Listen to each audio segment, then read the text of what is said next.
Here, I'm not sure if I am online. Rebooting. Am I here? Let's see here. I got an error that said like streaming stopped, so I'm not sure if I'm here or not. Let's see here. I am online. Of course, what? Rebooting. This seems to say that I'm here. Okay. Everyone here? What's going on here? Oh, fucking. Yeah. I'm not getting my chat refreshed, so maybe it's frozen. Let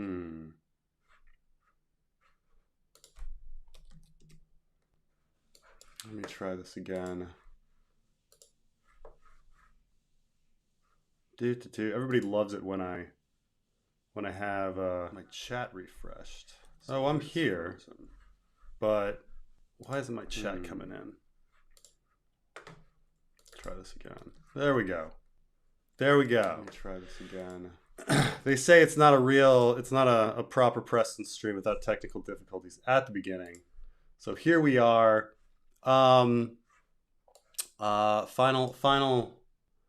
Final 24 hours in Taiwan. Why am I getting so many technical difficulties here? Let me make sure that everything is going okay here. So I have too many windows open, too much memory, something. I'm sorry for boring people as I try to figure out this so many glitches here. I'm sorry.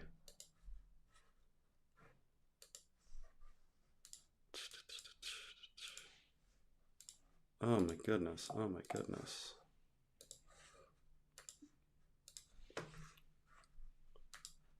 Okay. God damn. There we go. Okay. Back online. Okay. So I saw something here, and I know Kathy Sinister, that you're not meaning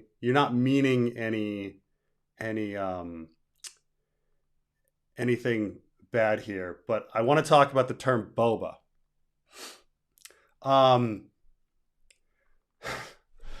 Taiwanese are very proud of their bubble tea. All right, they're very proud of their milk tea. Milk tea is an old cultural thing from Taiwan, dating back to the early 80s. It's been exported to the world. And when you ask Taiwanese people, what do you think the rest of the world knows you for? They go, I think they know us for our bubble tea. Like, they don't even, like, it's probably their semiconductors, but like, it's for the bubble tea. Okay. The term boba isn't from Taiwan. The term boba, like, is what Chinese people call bubble tea, while like Taiwanese people usually just call it nai cha, milk tea, or junju nai cha, like pearl. Like junju is pearl, and so the little bubbles in it would be pearls. And it's gone beyond just like milk tea and milk tea with pearls in it. You know, like, I think if you let me show you something like the amount of like varieties they have now with regards to like fruit juices and weird jelly things and passion fruits. And it's just like, when you go to a shop now, it's insane. When I was first here in Taiwan in the year 2000, it was kind of just milk tea, you know, and actually like having bubbles in it was kind of like an extra thing. But like it was and so now it's like this huge global thing, like, you know, bubble tea. But like, weirdly, the term boba, which actually means like boobies in Cantonese, and eventually just like got transliterated up to like bobo cha, which is what they call it in China, has become like their term for it. And so I find it really weird like in America when people call it like boba, like my nephews like love bubble, like bubble tea, and they call it boba. They're like, can we get boba? Can we get boba? And I finally am like, that's what the Chinese call it. Like it's the Taiwanese just call it naicha, Jeonju naicha, but or bubble tea. You can call it bubble tea. But like I don't know, like it seems really weird for the term boba to have like taken over as it's like the Chinese term for it. And so like I know you didn't like mean anything for it, but like it's just this like weird thing in my head. I'm just like, why do people call it the Chinese term? Because obviously bubble tea is very popular in China now too, but like incredibly popular. But it's like the Taiwanese are quite proud of this big cultural export that has taken over the world, and then somehow like the fucking name Boba gets attached to it, and it's like, oh, Chinese Taipei all over again, you know. um, Barry says these live streams are the highlight of my Sunday night. Help me get through the week. Bureau commute. Thanks. Good luck with the move. Yeah, obviously it's pretty stressful. Thank you, Barry. That makes me feel really, really good. Do you think George is aware how utterly confused his advanced dedicated readers are? I think he gets a sense of how psychotic we can be. He definitely like, he goes to these cons and talks to people, and like the people like scream out really weird, obscure questions all the time. And on the one hand, he like makes fun of them. On the other hand, he like, I don't know, like makes very detailed books at the same time. Like, he brings up the fact that like he messed up in early versions of Game of Thrones where he switches the sex of Dany's horse, and there's a few eye color changes. I think Renly's eye colors change like in the book and things like that. And I mean, there's a million other things that are bigger, like the fact that there's no fucking in Game of Thrones, there's no fucking werewood south of the neck, and then there are, there's retcons and all sorts of errors, Jane Poole's hips and stuff like that. So like he knows that like we're all dedicated and psycho, so he's into it. There was an intro, but like there was an error, and so things were really wonky in the beginning there. So I'm sorry. But we're back. George recently said he's struggling with wins. Yeah, the Carmine and I did a podcast yesterday about George's last update. That should be out sometime soon. But we'll have a whole thing on no progress, like zero progress in 2023. Zero words, 0 pages, no progress. No progress in 2023. Did I miss the opening title? There was just an error. Would you guys feel better if I did this? Would you guys feel better if I did this?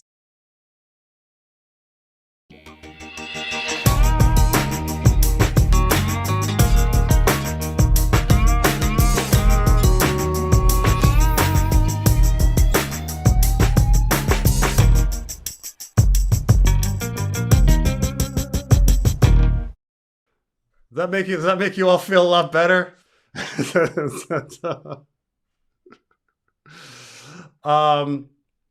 Preston turned into a 22-year-old white girl. I wish. What did I say to make people think I was a 22-year-old white girl? Oh man, if only. But Preston, you said in a video that what some people think of as a golden age of entertainment of roughly 2008, 2016 was not that good. Why not? Huh. Did I? No. I think that television, generally speaking, prestige television has been like a great golden age of entertainment, that we've gotten so many things.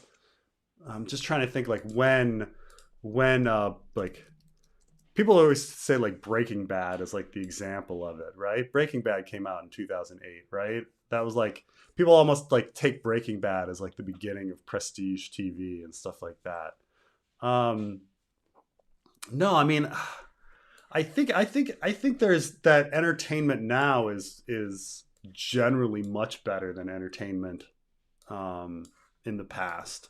Like you try what, like you forget that the old system was content over quality. You know, like a season of television was 25, 28 episodes, and they were just like pumping them out, and there was just so much filler and crap. Um, and so when we had shows like Buffy and Angel and the Next Generation and Deep Space Nine, where for the most part each of those episodes was really good. We were very surprised and we're like, oh my gosh, like how are they doing this? Especially considering they're still pumping out like 25 episodes a season.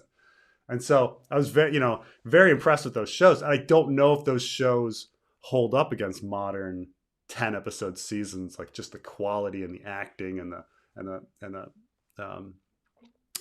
special effects and things like that, where essentially what we're getting now is this hybrid of we're taking movies, making them a little bit longer and breaking them up right into 10 episode seasons, or what are 8 episode seasons. And those are kind of our expectations. But I don't know. The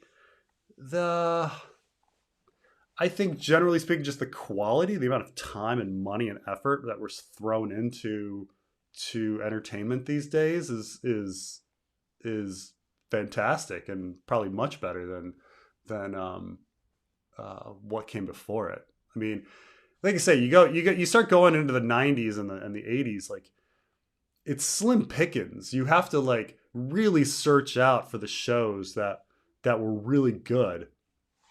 Like I'm trying to think, like let's bring this up. Like NBC shows like 1985.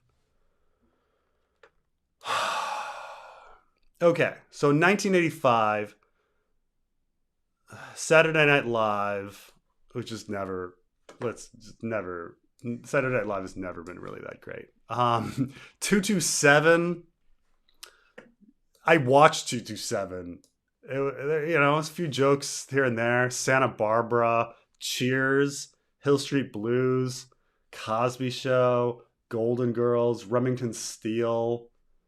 It's not like I don't think of these shows fondly. The Facts of Life, The Gong Show, Give Me a Break, Night Court, Mama's Family, Saint Elsewhere. A lot of the Punky Brewster, Highway to Heaven, Miami Vice, The A-Team.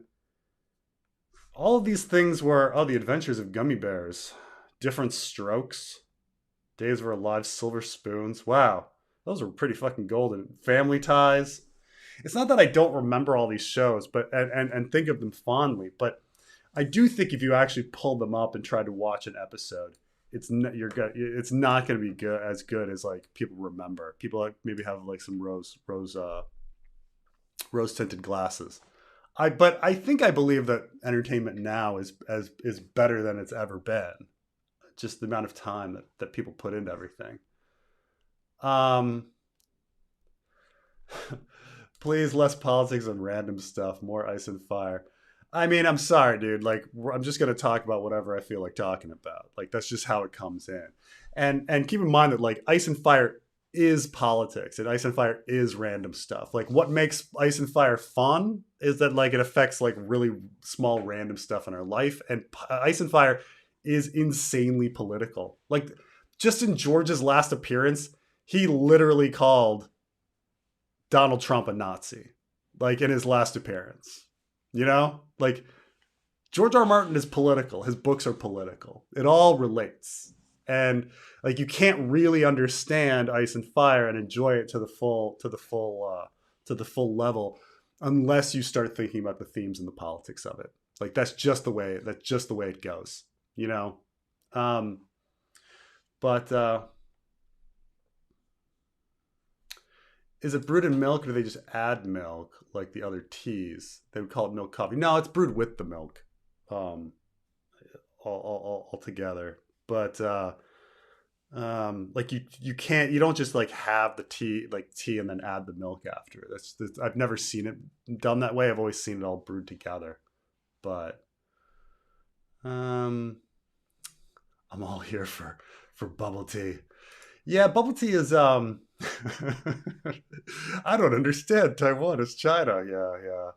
Yeah, there was this thing. There was this thing. Um I mean Taiwan China history has gone back like I mean it goes back centuries. Like Taiwan has a very unique history. It's never really been part of China. And so, you know, you you always have like Taiwan is as its current pseudo independent state right now, and before that Japanese rule, and then before that like Qing dynasty, which is like the Qings were Manchurians and things like this, and the Spanish and the Dutch and the Portuguese and the Aboriginal period and things like that.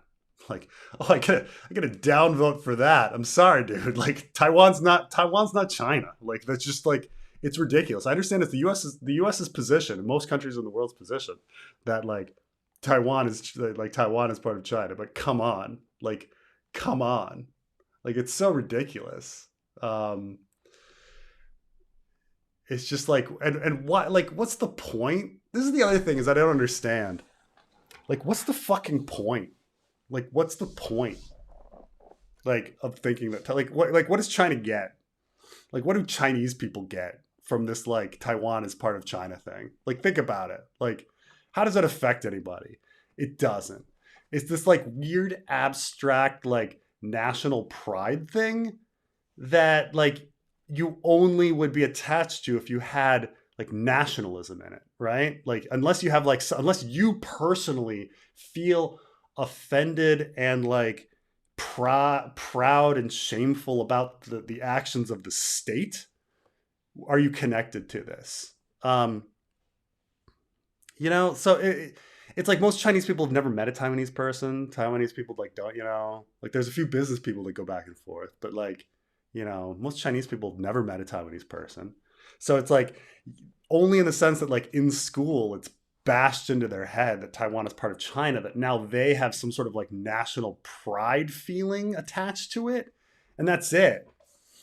I mean, it's just, I mean, imagine if like I got all bent out of shape about like American Samoa, like what if somebody's like American Samoa is not part of America, I'll be like, fine, let it be independent. I don't care. Like what, is my ego like smashed, like because of this? Like, who fucking cares? Who fucking cares? Like, it's just a factual thing. They've been separated culturally for hundreds of years. They're very different people, like very different practices, very different government. One's democratic, one's not. Like they have different money, different army, different like how like in what respect can you possibly think of them as the same? It's just silly. Like, I don't get it, you know? Um, but it's, it's these weird, I don't know. But like I say, like, this gets back into Ice and Fire with, like, George R. R. Martin, like, having a very anti-nationalist message of his story, and the nationalism being a serious fucking problem. Like, not thinking of people as people. Like, Jon Snow becomes the most enlightened character in the story when he sees wildlings as people too, these supposed enemies.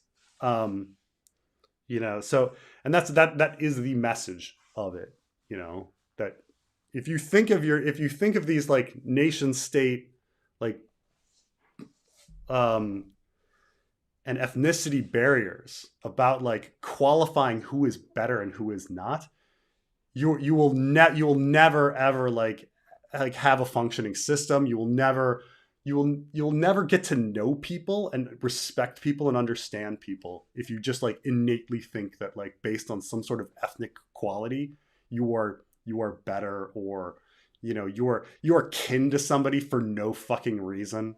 Like, why is someone from Seattle and someone from Miami, like, why are you able to, who have never met each other, like, why are they more connected than a person from Seattle and Vancouver? Like, it's kind of it's artificial and lame, and it's only put in people's heads to, like, for consolidation of power for people above them. It's all really silly. It's all really silly, and it causes so many problems. So many problems. What will I miss about Taiwan? Taiwan is very safe. It's very easy. Taiwanese people are very easy to get along with. And so, like, you're never going to... So, for instance, in America, you're going to run into someone that's bullheaded at some point, whether you're on the highway, whether you're waiting in line, whether you're dealing with, like, service somewhere or someone getting service. Taiwan has none of that. It's really weird. Like, you don't have these, like, angry customers. You don't have, like, bullheaded service. You don't have, like, road rage assholes on the road. Like, everyone is very cooperative. And it makes life very easy. Like, everyone's always apologizing to each other. I'm like, oh, sorry. We're gonna get through this, a few weeks ago, like, and keep in mind, I'm classifying myself as a bullheaded, like, American, but like the other day, like a few weeks ago, I was just, it was a hard day. I'm, like, rushing through things. My kid is yelling at me that he wants to get some ice cream after swimming. Fine. I've got the other baby on the front of me. I'm, like, pushing a stroller. It's just like, it's just a mess. And I, like, go into the ice cream shop, and I'm like, and I go up, and I'm like, yeah, can I have, like, the Zhao Mei Bingling, and then I realized, like, fuck, like, I just skipped 5 people in line. Like, there was a line right there, and I fucking skipped them. And I'm like, oh. And I'm like, oh, and I turn and I apologize. I'm like, I'm so sorry. And, like, the people in line are like, it's okay. It's fine. Like, you've got this kid. It's all fine. And it's like, it was just, like, this moment of, like, ease. Like, everyone was just chill and cool. And you don't get that, like, in America. Like, I'm not that person. I would have been a fucking dick about it, like, and I'm just, that's the nice thing about Taiwan, so I can die now.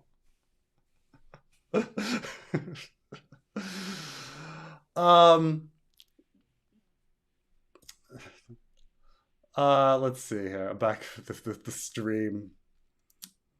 After the shittiest week possible, that gave me such a laugh. Have you watched the Marvels? I have not. I'm only relying on Carmine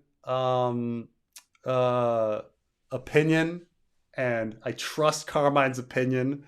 But I'm probably going to see it when I get back to America. It's just I just didn't have time. But he said, yeah, it was fine. It was pretty good. It was fine. It was nothing special. It was kind of in the middle. I was like, okay, that was yeah. Here he is. Very.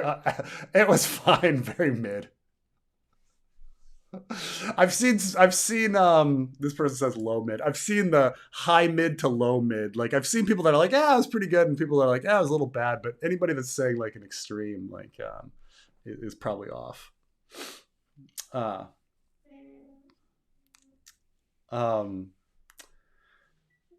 It's in the past. That's a great fucking story. I fucking love that. It's in the past. Did you like Dallas TV show? I never watched Dallas. I mean, other than, like, the opening theme, and then I'd switch it. But those opening themes, like Falcon Crest and Dallas, had fucking incredible opening theme musics. Oh my god. Dun dun dun dun dun dun na na na. They had fucking great themes, like opening themes. Much better than now, probably. But those were I think that's what hooked people. Like, we don't really have a great product, so let's have a really great theme, and then you're kind of hooked. Like, why did anyone watch Growing Pains? Was Growing Pains any fucking good? No. I don't think I actually I watched a lot of Growing Pains, and I don't remember a single goddamn episode of Growing Pains. Isn't that, except for the one where Matthew Perry dies, where Tracy Lords' boyfriend is Matthew Perry, and then he dies, and she's sad, and fuck, I just realized that's now like that plot has come to be. I wonder how Tracy Lords felt about that. Is Tracy Lords on Twitter?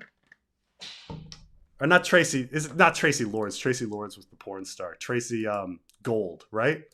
Tracy Gold. Is she on? Is she on? Is she on?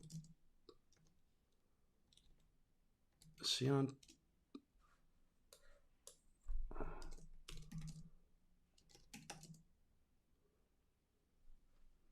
I don't see any Tracy Gold on Twitter.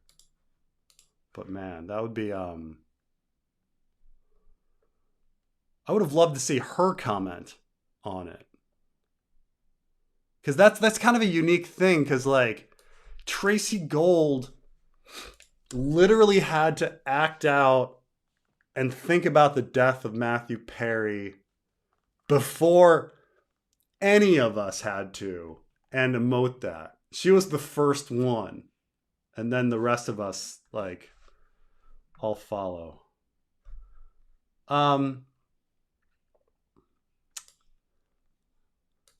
Skin Change Benjamin was forced to bury himself, then the dragon glass burst his own heart, which is truly the heart in conflict with itself. Interesting.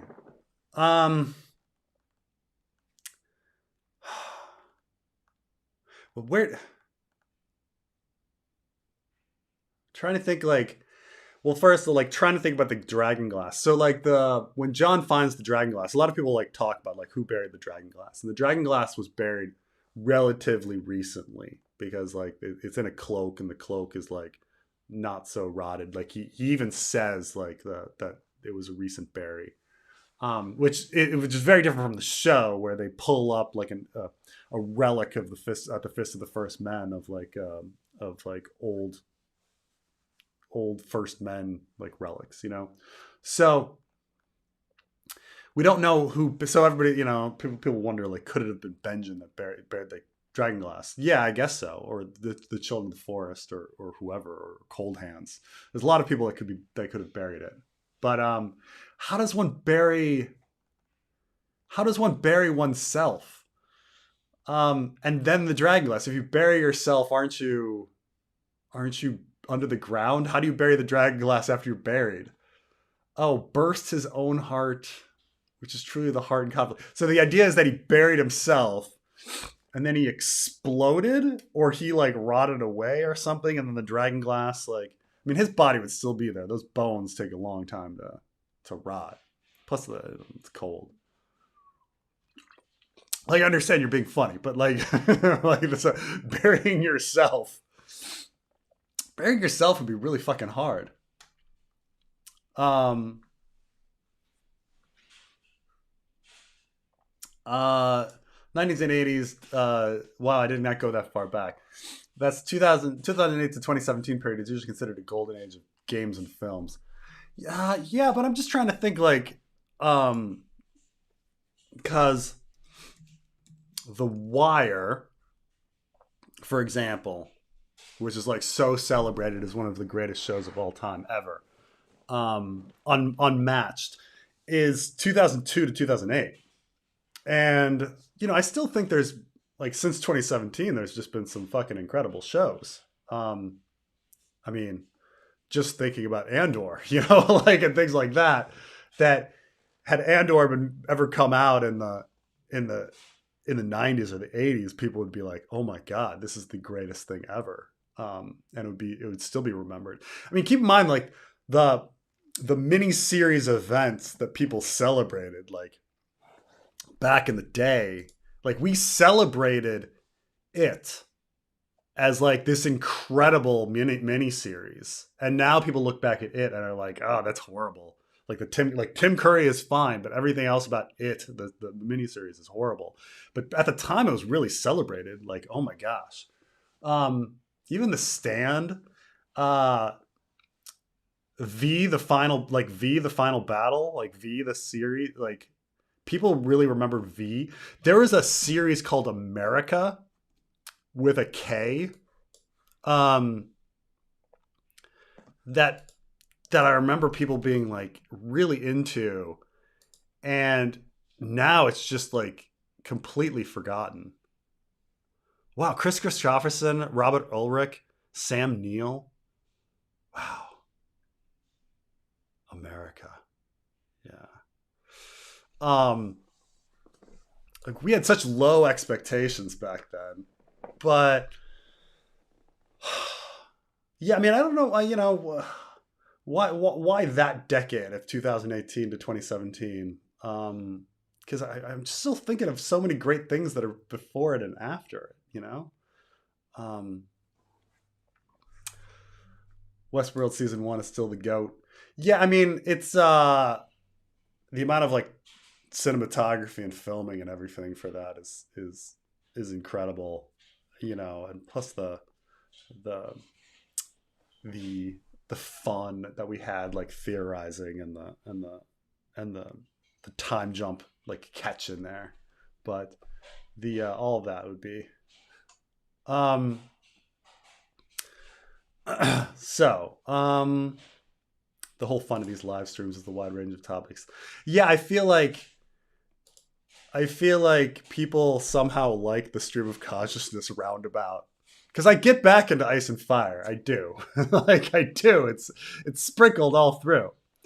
Um what will you miss about Taiwan? Yeah, I mean, talk about this a little bit. There's some other things though too that I really miss about Taiwan. One, besides like the chill people and how easy it is. It's got pretty good weather. It's also got like sushi is everywhere. Like I miss the other foods because they don't have a good spread of international cuisine. They don't like. There's no outside of America. It's very difficult. I mean, outside of America and Mexico, it's very difficult to find good Mexican food or American Mexican food. Like no matter where you go, like that's the one thing Americans are always like, there's just not a good Mexican place. Because Americans love their fucking Mexican food, and it's really difficult. No matter what country you go to, it's hard. Um, so there's Mexican places, but they're not good. Uh, there's not a single African restaurant in Taiwan. There used to be, but no longer. So like if you want Ethiopian, West African, anything like that, you can't find it. Like there's no Senegalese jollof rice. There's no fufu to. There's no injera. Like no African food whatsoever in Taiwan. And I quite like African food. Um, there's no good Latin American food. I mean, there's a few Mexican places, but they're not great. And so, but at the same time, sushi is here and it's super cheap. Like there's a sushiro like here, and like you're talking like sushi that you're gonna only get in America at like a top quality place, and it's like $1 a plate. Like I'm never gonna have that again. Where I'm just like, oh my god, like $1 a plate, $2 a plate for like the best sushi. And in America, you just this, you get your $20 like 6 piece of crap. So I'm gonna really miss that. Like I try to stock up, but it was um the I'm not really gonna miss Taiwanese food because I don't think Taiwanese food is that great. But Taiwanese food is interesting, but I don't think it's that great. But like here it's mostly like Korean, Japanese, Chinese, Taiwanese like food.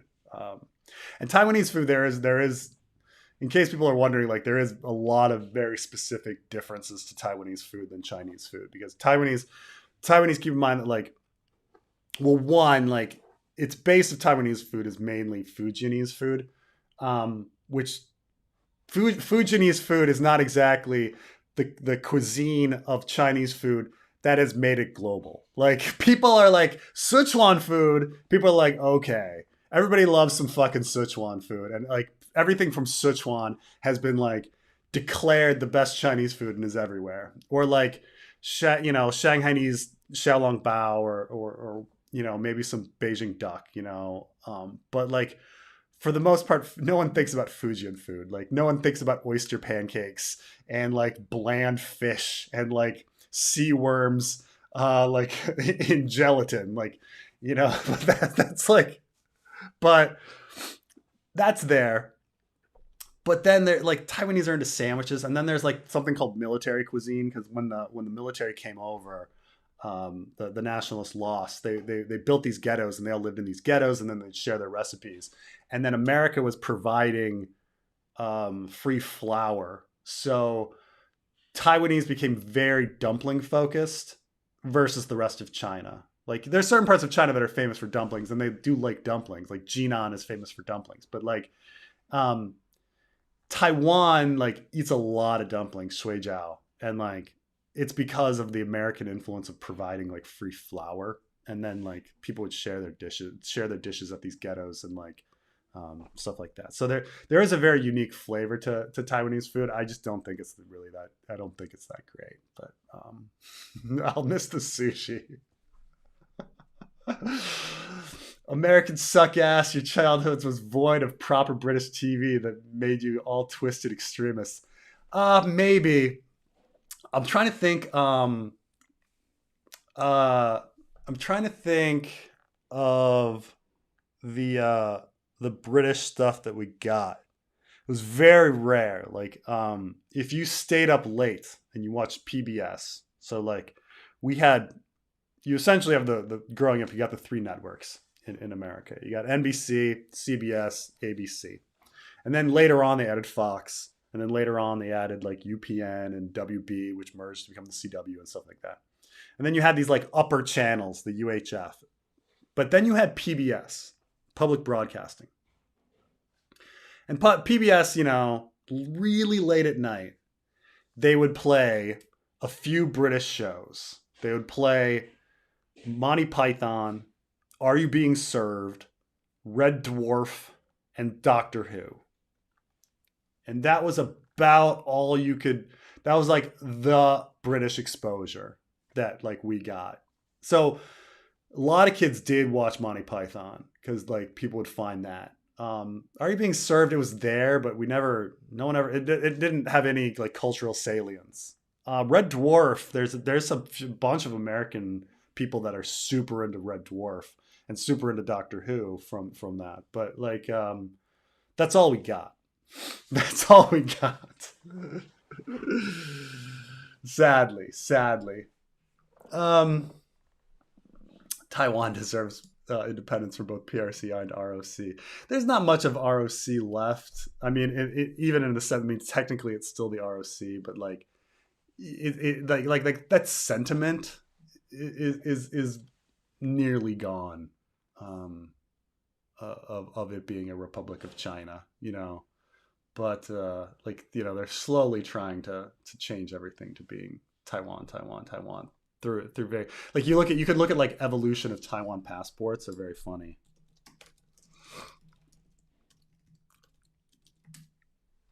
Let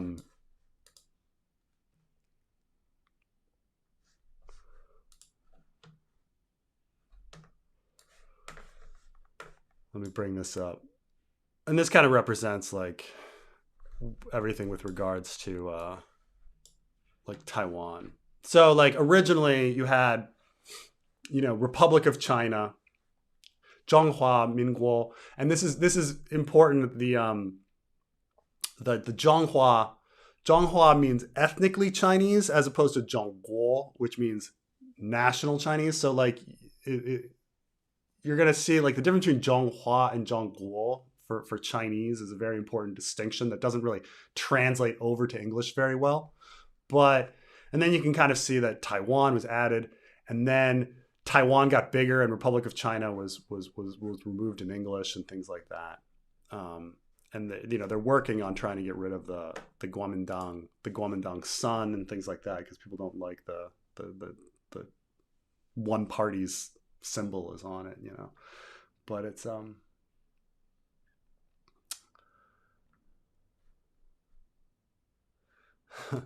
China gets their own Hawaii and Taiwan.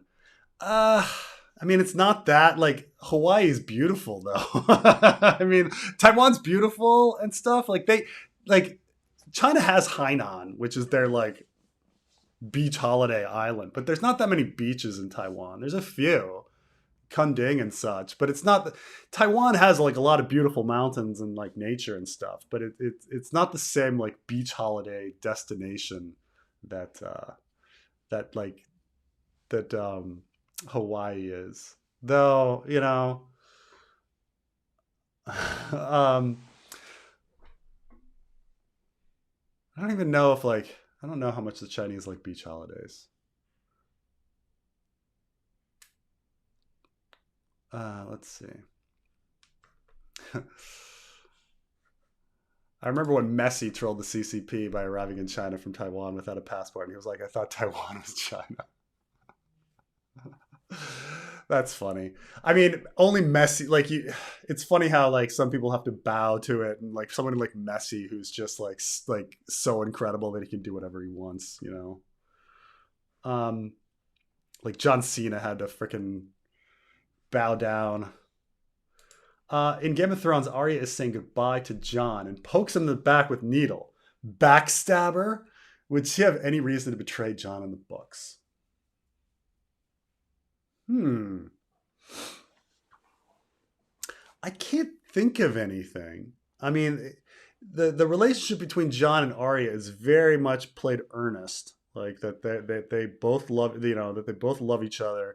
That of the sibling connections, like, she connects with Jon more than the rest of the siblings, and Jon connects with her more than the rest of the siblings. Though he does have a relationship with Robb, um, and that uh, George's original plan was that strong relationship was going to be eventually a romance, which was a little fucking creepy, right? Just for, I don't know, just for a lot of reasons. Like, the potential romance between Arya and Jon, like, it's creepy not just in the sense that um, they would be related, you know, whether they're half siblings or whether they're cousins is, like, kind of irrelevant, because it's creepy to us anyway. But, like, the idea that, like, Arya is a little girl, and this idea that you're going to have, like, these strong sisterly feelings for a child, and then later on that is going to be a romance, is fucking weird. It's really weird. Um, and it's not that you don't see this in other media. Like, it seems like every, like, anime, like, has like two characters that knew each other as childhood friends, and then they, like, run into each other again as adults and then have some sort of romance. And it's like, it's kind of weird, because, we compartmentalize our feelings of affection, and to conflate, like, one, it seems wrong to conflate, like, certain ideas of affection with other ideas of affection. um it just, I'm not sure why it feels wrong, but it feels like, if you're thinking of somebody as a little sister that you love and care about, you shouldn't later be thinking of them as a romantic interest. That's just, like, gross, right? But luckily, that's probably never going to happen in the books now, just because there's just not time and whatever. But I can't think of any reason why Arya would want Jon dead. Like, it would have to be a situation in which Jon was trying to interfere with her revenge scheme. Um, like, she puts somebody on the list or something, um, and Jon is like, no, they need to live, and then she would somehow want to stab him. But it would be so far, like, even if you to say, like, let's say Joffrey, who's responsible for Ned's death, lived, and then later there was a peace, and Jon was like, you need to make peace with Joffrey. Like, I just don't think that Arya would stab Jon even in a situation where she wants to get back at Ned's killer, you know, or like John's trying to stop her from killing Walder Frey or something, or the Freys because of what they did to Catelyn, and then she like stabs him. Like even in that situation, you've got like the siding of like Catelyn being against John, and like you're only doing they could have this screaming fight. You're only doing this because you never liked my mother. Blah da da da da da da. But none of that's ever been set up. Like it just doesn't seem right. Like um I cannot think of honestly like that would probably be the most realistic one. The closest you could get would be like Jon Snow is trying to defend the Freys because there needs to be a peace, and Arya really wants to kill a Frey because of the murder of Catelyn, and they get into some fight about that. But even that, it's really hard to um, imagine her stabbing John in the back over it. You know, you'd need a lot more build up. You know. Telling with young kids to Taipei have 24 hours recommendation. Oh shit. 24 hours is unfortunately not enough time to see like the best thing in Taiwan, which is Taroko Gorge. But 24 hours though, I'm like, let's see. I mean, you can take them to I mean, just trying to think of like what kids would want to do. Like, you know, there's just a lot of food opportunities, like I say, like, you know, sushi, whatever. You know, dumplings, things like that. Xiaolongbao. Take them to the top of Taipei 101. There's indoor playgrounds, but you can kind of do those anywhere. It's not something for Taiwan. The problem is that like Taipei itself doesn't have the great sights, which is unfortunate, like nature wise. And I don't know how like young kids like da, da, da, da, da, da. Like even the amusement parks are outside. Like there's this like Aboriginal amusement park down by Sun Moon Lake, but that's like more than 24 hours away. Like you'd have to travel for several hours down to it. Ugh. I mean, if you have enough time to see Taroko Gorge, that's just what to do. I don't know. That's a really tough one because I'm not, you know, what are kids going to get out of Taiwan? Is there anything really fun? Like if you were in Hong Kong, I'd be like, "Oh my gosh, there's so many things for kids to do in Hong Kong." But I don't know about Taiwan. I don't know. Um the things my kids liked was just like, I don't know, eating. I mean, they liked going to the top of 101. There is this like animated floor they can go on and stuff like that, walking around, the food, things like that. Um,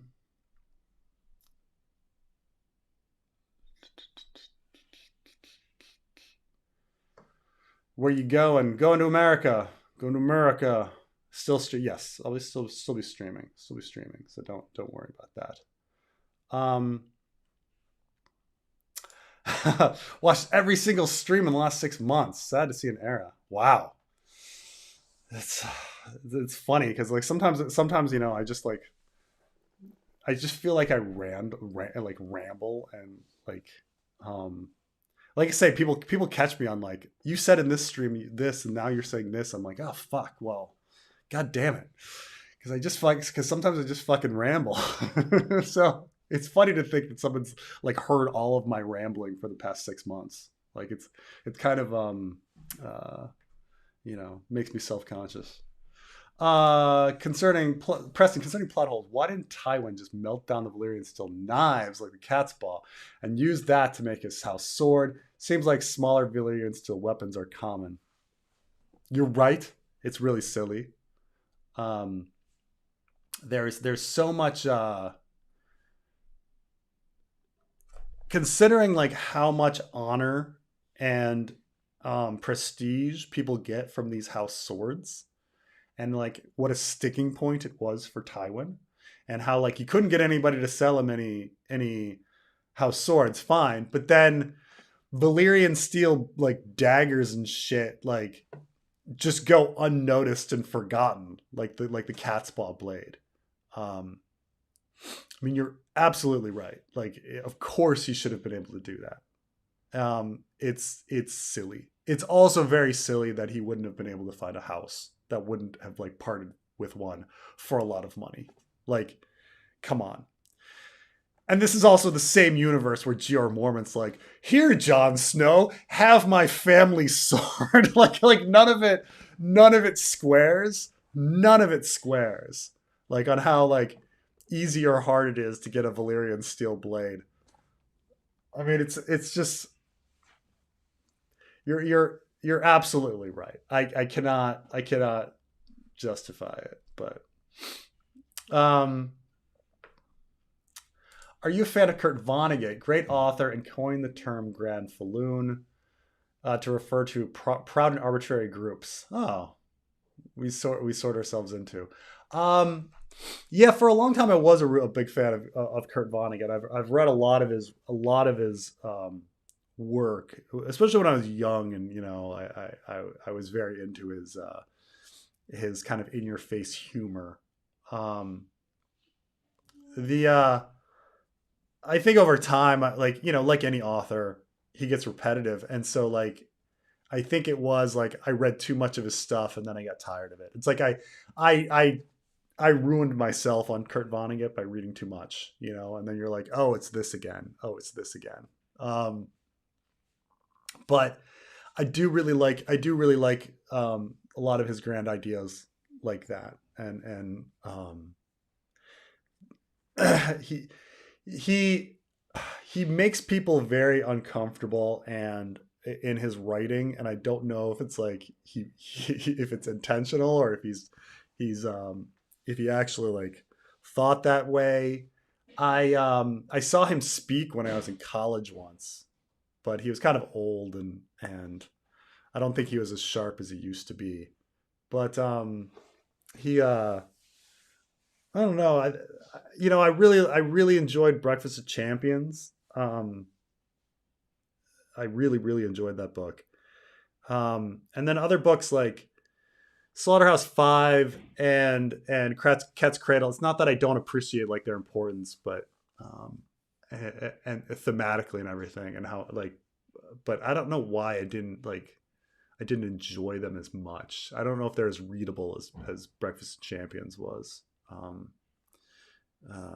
But yeah, no, I was a big fan of Kurt Vonnegut, but do you consider Vosh's politics based?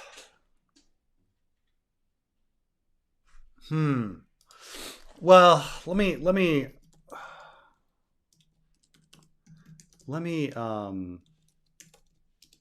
make sure that I am getting the slang perfectly of based, because I understand like I thought based kind of means like confidently like saying something and not giving a shit about everybody else, right?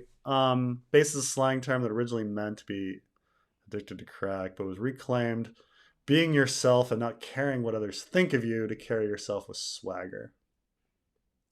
You know, versus like some people use based like, yeah, he's totally right. He's totally like correct and like as well. I don't know if I think Vosh is like completely based, because, and I think he admits this, that like for a long time he was part of like a woke scold community, and so for a long time he realized that he was doing things just because the community thought that was the right opinion to have. And so like I do agree with most of the things that Vosh says, but I don't know if there's like Vosh has too many opinions that are just outside of the norm that that are based. I mean, I guess one example would be like his harassment of J.K. Rowling in his weird pseudo-sexist way, ironic pseudo-sexist way, was kind of based in this like confident way, and something I wouldn't have done. Like, you're not gonna, like, people aren't gonna catch the irony of like sexistly responding to J.K. Rowling. So I don't know if based is the right word. I mean, I do think he's like correct, and I think he's a very intelligent guy, and I think he argues well. But I don't know if it's real. I don't know if it's like so much based, like where he just doesn't give a shit about everybody else.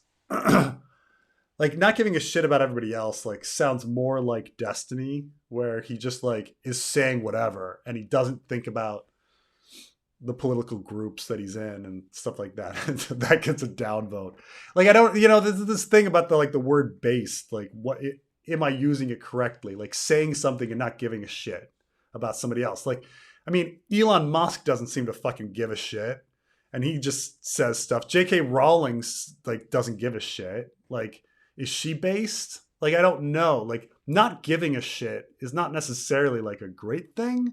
Like, I'm not saying it's a positive thing, but does it relate to the word based? I think Vosh very much thinks about the community and what's like appropriate for the community to say, while some people just say shit and don't care. So I don't know. Would you betray Carmine for 30 pieces of silver? I don't know. 30 pieces? 30 pieces of silver isn't worth very much. How much is silver worth? I mean, silver is worth like 70 cents a gram. So like $20, $24 an ounce.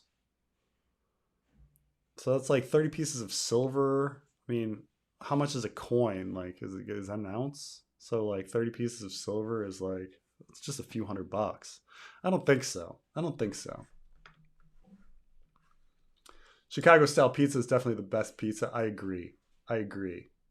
And this is where like George R. Martin is just fucking wrong. Just fucking wrong. Because George R. Martin said that New York pizza was the best, and it's not. It's Chicago. It's Chicago pizza. Chicago, like Giordano's, is much better than any like lame ass slice that you're gonna get for $3 on a street corner. Mel doesn't want to burn Edric, just recruit, bang, enslave him to Temple, just as she offers John for their king's blood, a telepath talent. No? So this is where we're getting some like, I think we're getting some like conflation of like the show versus the books. Because Edric Storm, isn't he like 12? He's 13.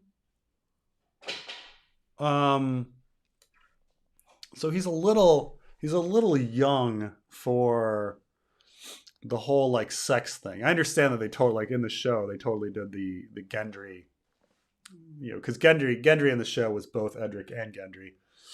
And so they definitely pulled like a big like sexy move thing on that. So I don't think it's that.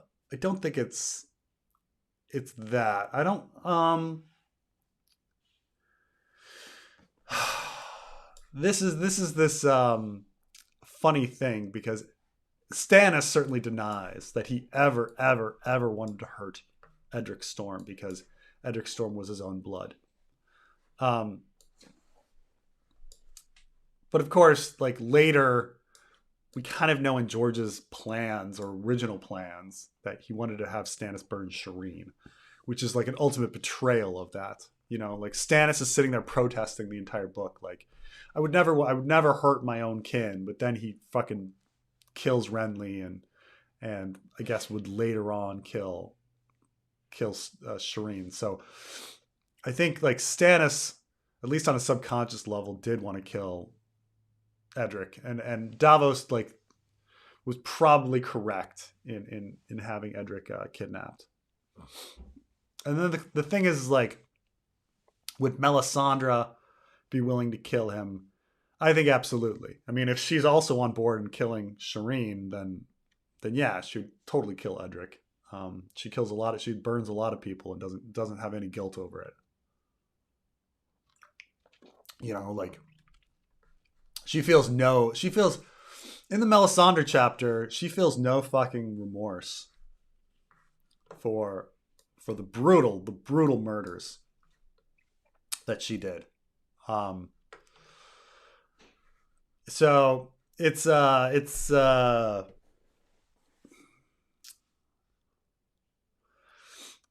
I don't know. I think that, like, I can't think of anything that she'd really want with Edric Storm other than his blood.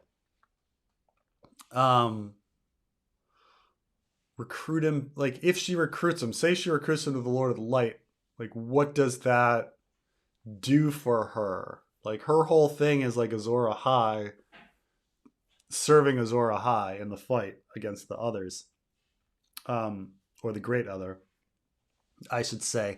I just don't know what this random 13-year-old bastard would give her, other than, I mean, telepathic talent. I don't know if she's on board with that. I don't think she thinks about that. At least we don't have her thinking about, like, the specialness of telepathic talent. Like, it's not like when Melisandre's, like, looking at Jon, she's like, "Oh wow, you've got this really great, like, connection with Ghost." You know, that's we can utilize that talent. If we weren't in Melisandre's head, we could probably, like, say a lot more about, like, what she has, but the fact that we're in her head and she doesn't think about any of these things makes me doubt that she had any motive other than, like, King's blood to help Azor Ahai. Both Ghost and Mormont's Raven are agitated in the armory. Do you think that time-traveling Bran was trying to warn Jon, and his death did not further Bran's plan? Let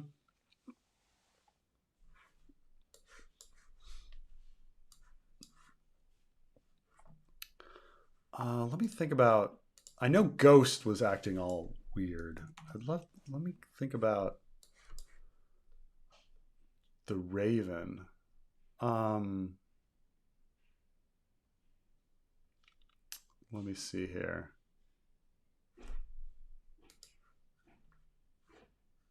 Got to get to the...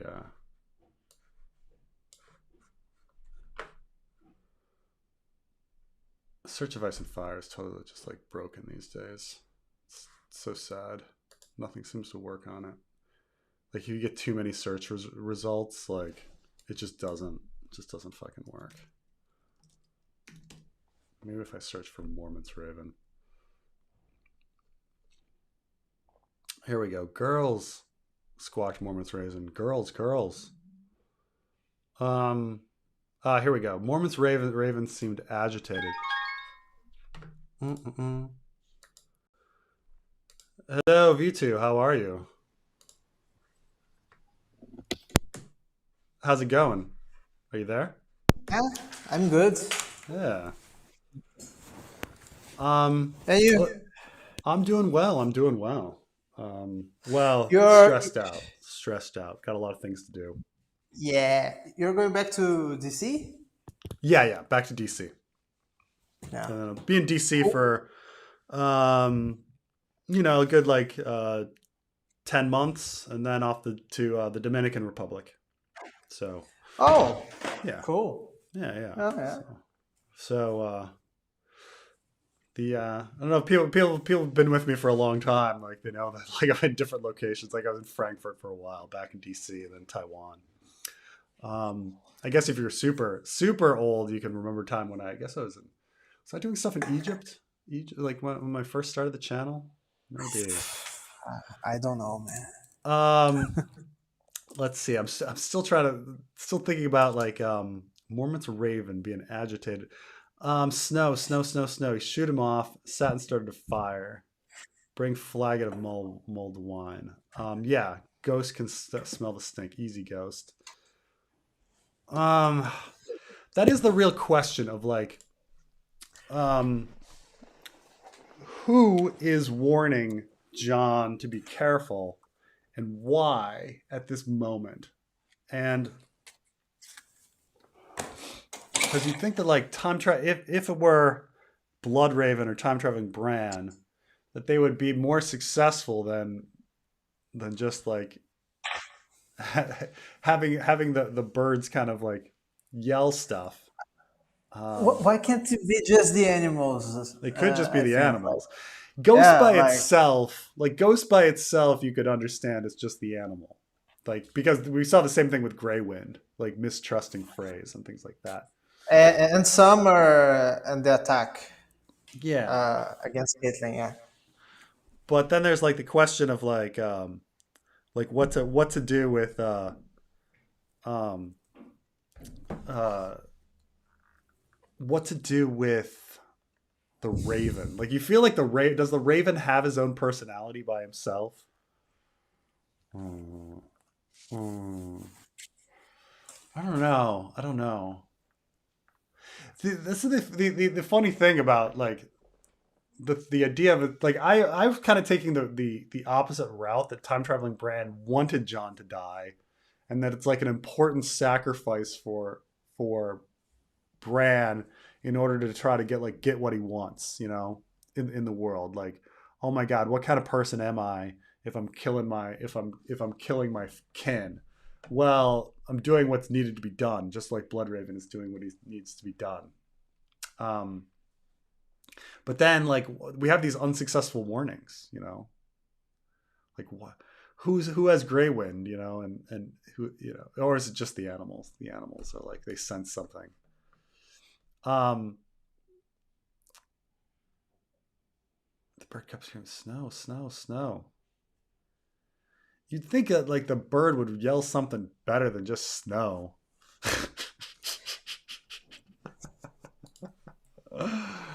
Yeah. So V2, what's been going on with you? Anything new and interesting in your life?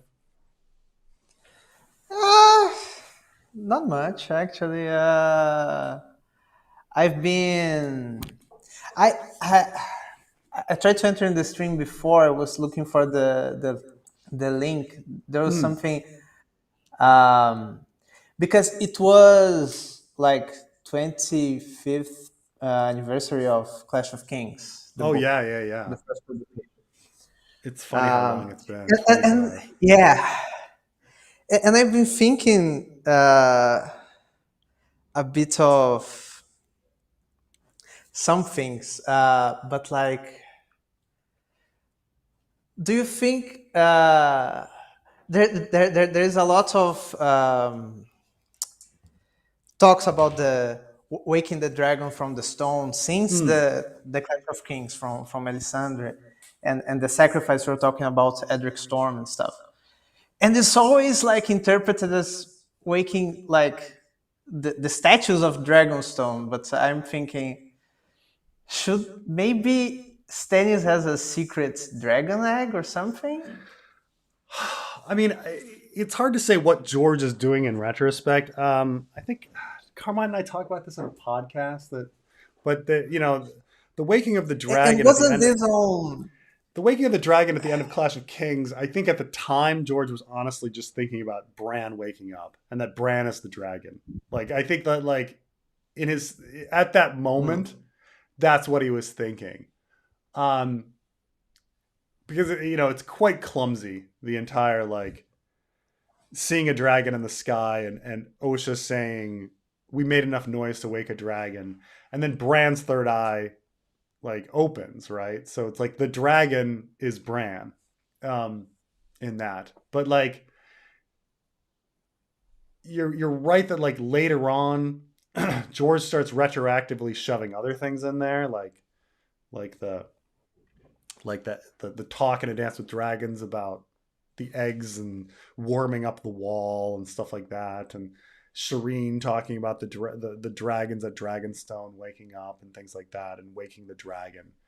Um, but And there is I think in the Feast for Crows, Dance of Dragons draft, there was mm, like stuff cut off about a dragon egg, wasn't there? yeah, yeah, there's a lot more. There's a lot more direct stuff about the dragon eggs in the previous drafts. And obviously, like at first, it's just like a parallel. Like the first book, like a Game of Thrones ends with Dany's stone dragon eggs waking dragons, and like it's very clear. Um, and then we go back, and then so in a parallel sense, like Bran waking up at the end of A Clash of Kings is a second awakening, and Lady Stoneheart stone waking, Stoneheart waking up, like Yeah. is like the awakening at the end of the third book. And then I don't know if like Sam and a glass candle or Kevin getting assassinated at the end. Like I think he loses it at that point, but there seems to be like this three parallel awakenings that happen at the end of the first three books, relating to that kind of idea of waking dragons from stone. Dragon being very loosely defined, whether it be Yeah. Lady Stoneheart, her, Bran, or the actual dragon eggs at the pyre. But I generally think that's what George was thinking about originally, and then I think he maybe lost the plot. Like, what are we gonna do? Yeah. I don't know. I think if he wants to shove another fourth dragon, he can. He has There just wouldn't be enough seeds time. There to wouldn't be make enough this, time. Like, but this would like be like super George to do at I the mean, same time if too. you're going show, I would say that like a dragon ends up at the wall and then it dies and it awakens and as a white dragon, and that's the real prophecy, right? Because then you kind of have like the Sure. awakening of Lady Stoneheart, which is like the a white, but you do it with a dragon, and so the dragon awakens like at the wall. Like I think an actual egg opening up like doesn't make any sense because the dragon's going to be too small to affect the plot. So the only awakening of a dragon could be the white dragon, unless we're talking about Jon Snow or something like that, or Azor High Prophecy kind of bullshit, you know. Yeah, bullshit. Yeah. Anyway, Dave, thank you for getting me into Song of Ice and Fire. I genuinely enjoy your theories more than the books themselves. Thank you, Dave. That makes me feel very, very good. Whose fanfic chapter will be first, Jamie or Bran, considering they are together? Who do you think will be the better introduction to that situation? I have thought about this quite a bit. And because whatever's going on is sort of a secret, like Brienne's plan seems to be a secret, whatever she's scheming to do. And it's hard to say what exactly it is. Brienne comes to Jamie, and keep in mind that this was a last minute change because originally it was the sex worker that comes to Jamie and says that you need to come.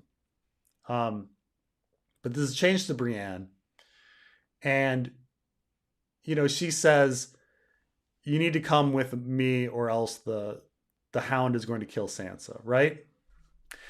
And so whatever she's scheming, it kind of has to do with the Hound helmet and the fact that Lemon Cloak is wearing the Hound's helmet. So whatever she's doing, you know, that's part of it. And so it seems like there's something secretive going on. And so if Brienne is being secretive, we can't begin with her POV. Even though I would be tempted to be like, well, we haven't seen Brienne's POV in a long time. It would be great to get back to Brienne's POV. Because it's a secret, you've got to go with Jamie because Jamie is the one who's viewing what's going on. And so maybe after the events, Yeah. whatever events go down, then you can go into Brienne's point of view to reveal what she really wanted to do.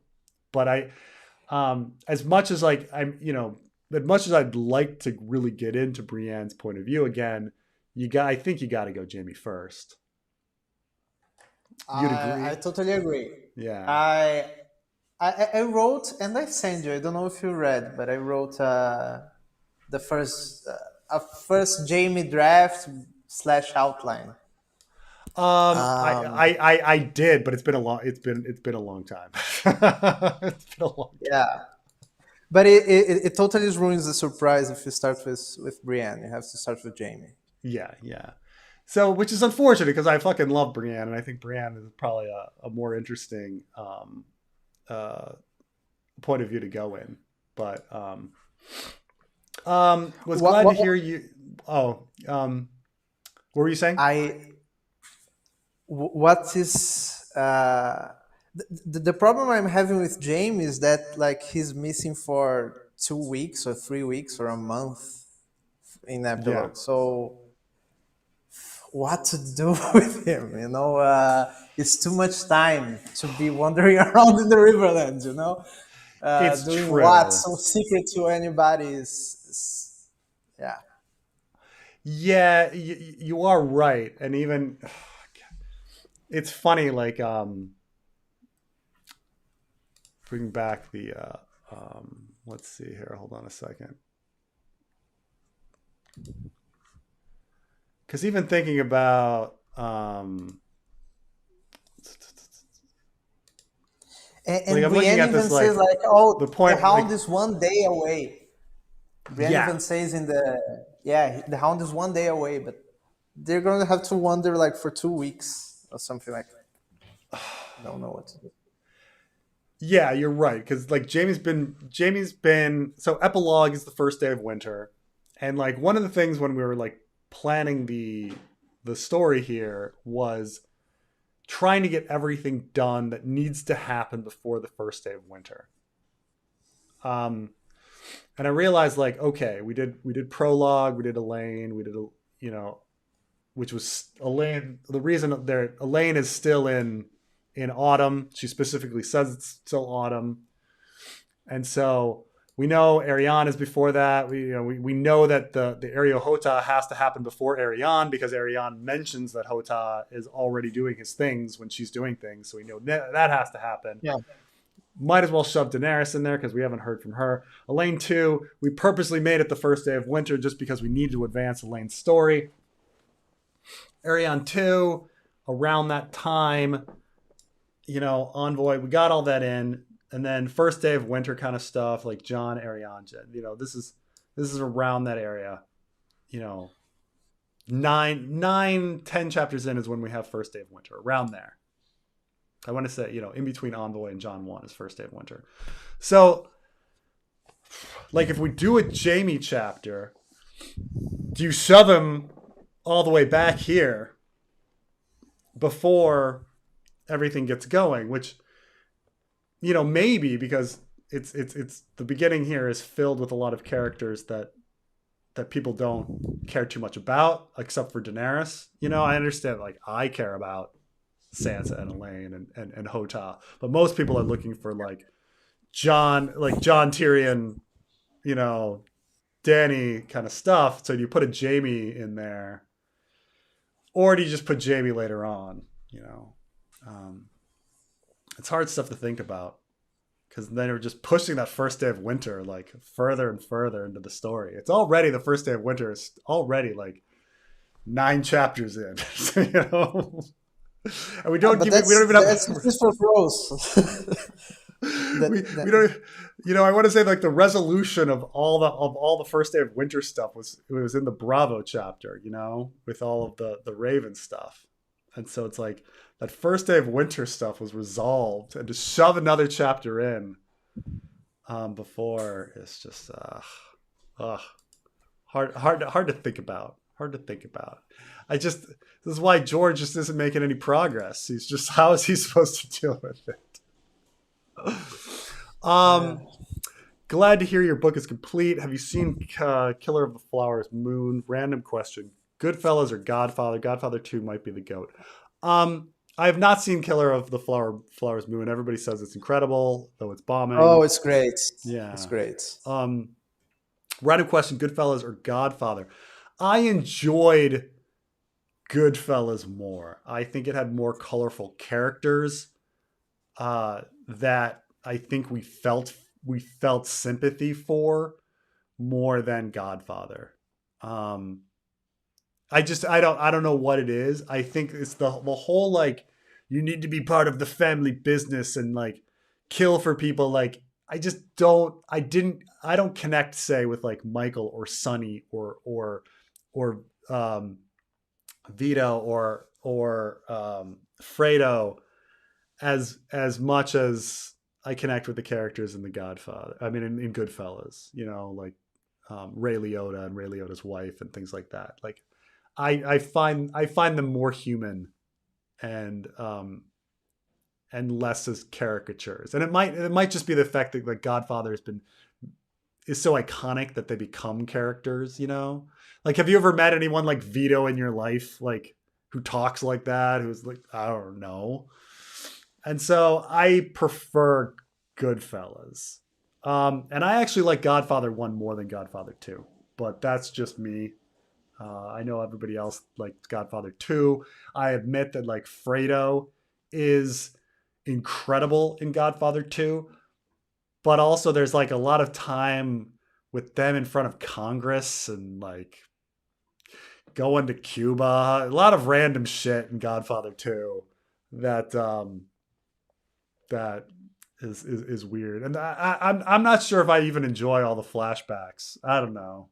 It's I prefer Godfather 1, and I actually think I like Goodfellas more, but I don't know. Blasphemy, right? Blasphemy. What's your favorite of the three, Vito? Oh V2, God. V2. I called you No, Vito. no. V2. It's okay. Fuck it. I never seen Goodfellas, and I've just seen the first Godfather. I didn't see Godfather 2. So my opinion is like, Yeah. yeah, Yeah. Do you I think can't compare. Biden should run? Polls are a little worrisome. Sorry to ask your acumen regarding political and social topics. I mean, he's got to run. He's the current president. Like it's kind of like it'd be kind of a sign of weakness if he didn't.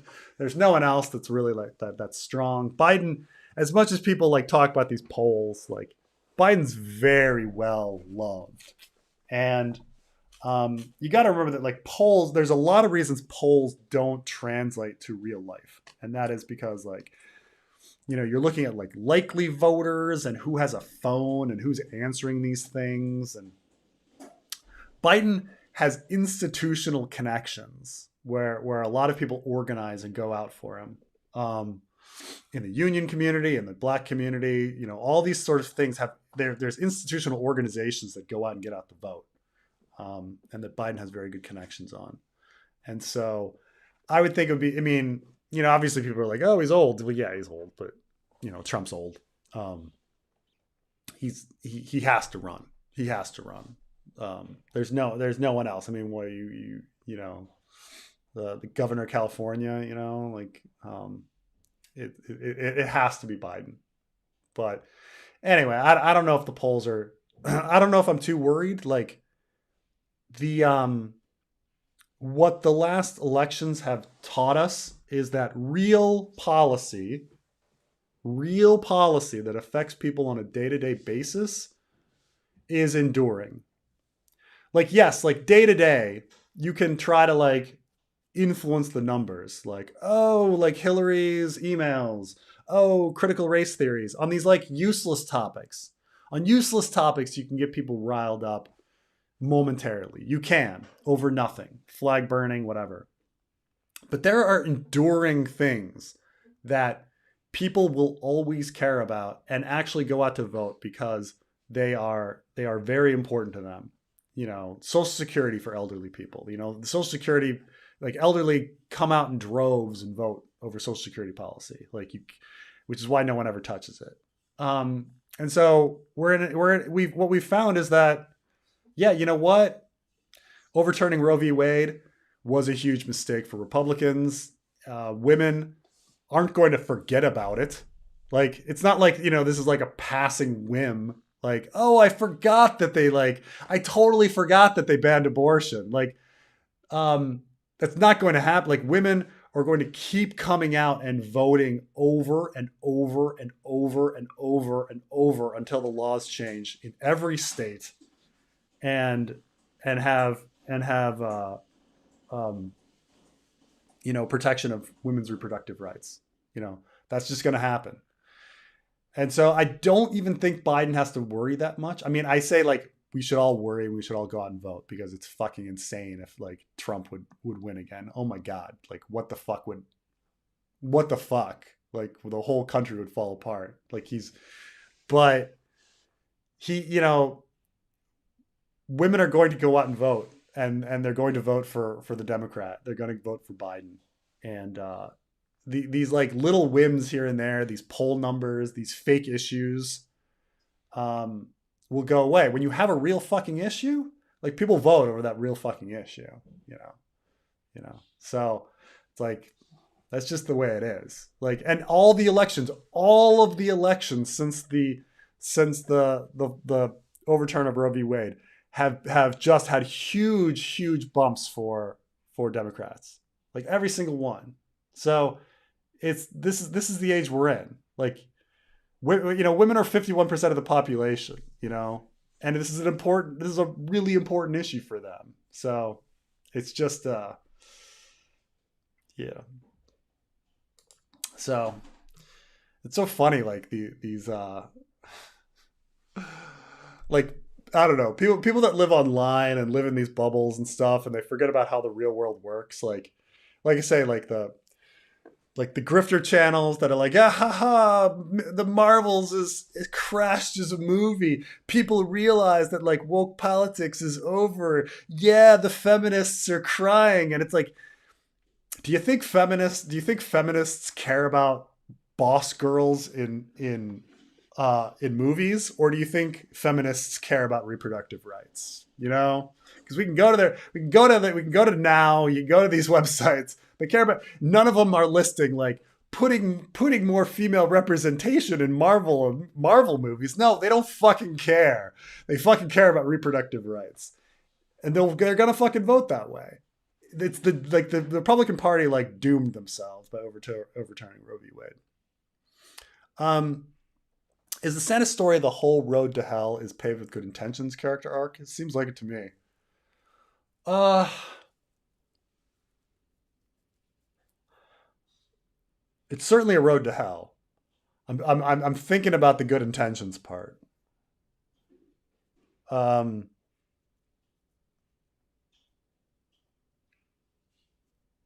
because I don't know if Stannis has good intentions.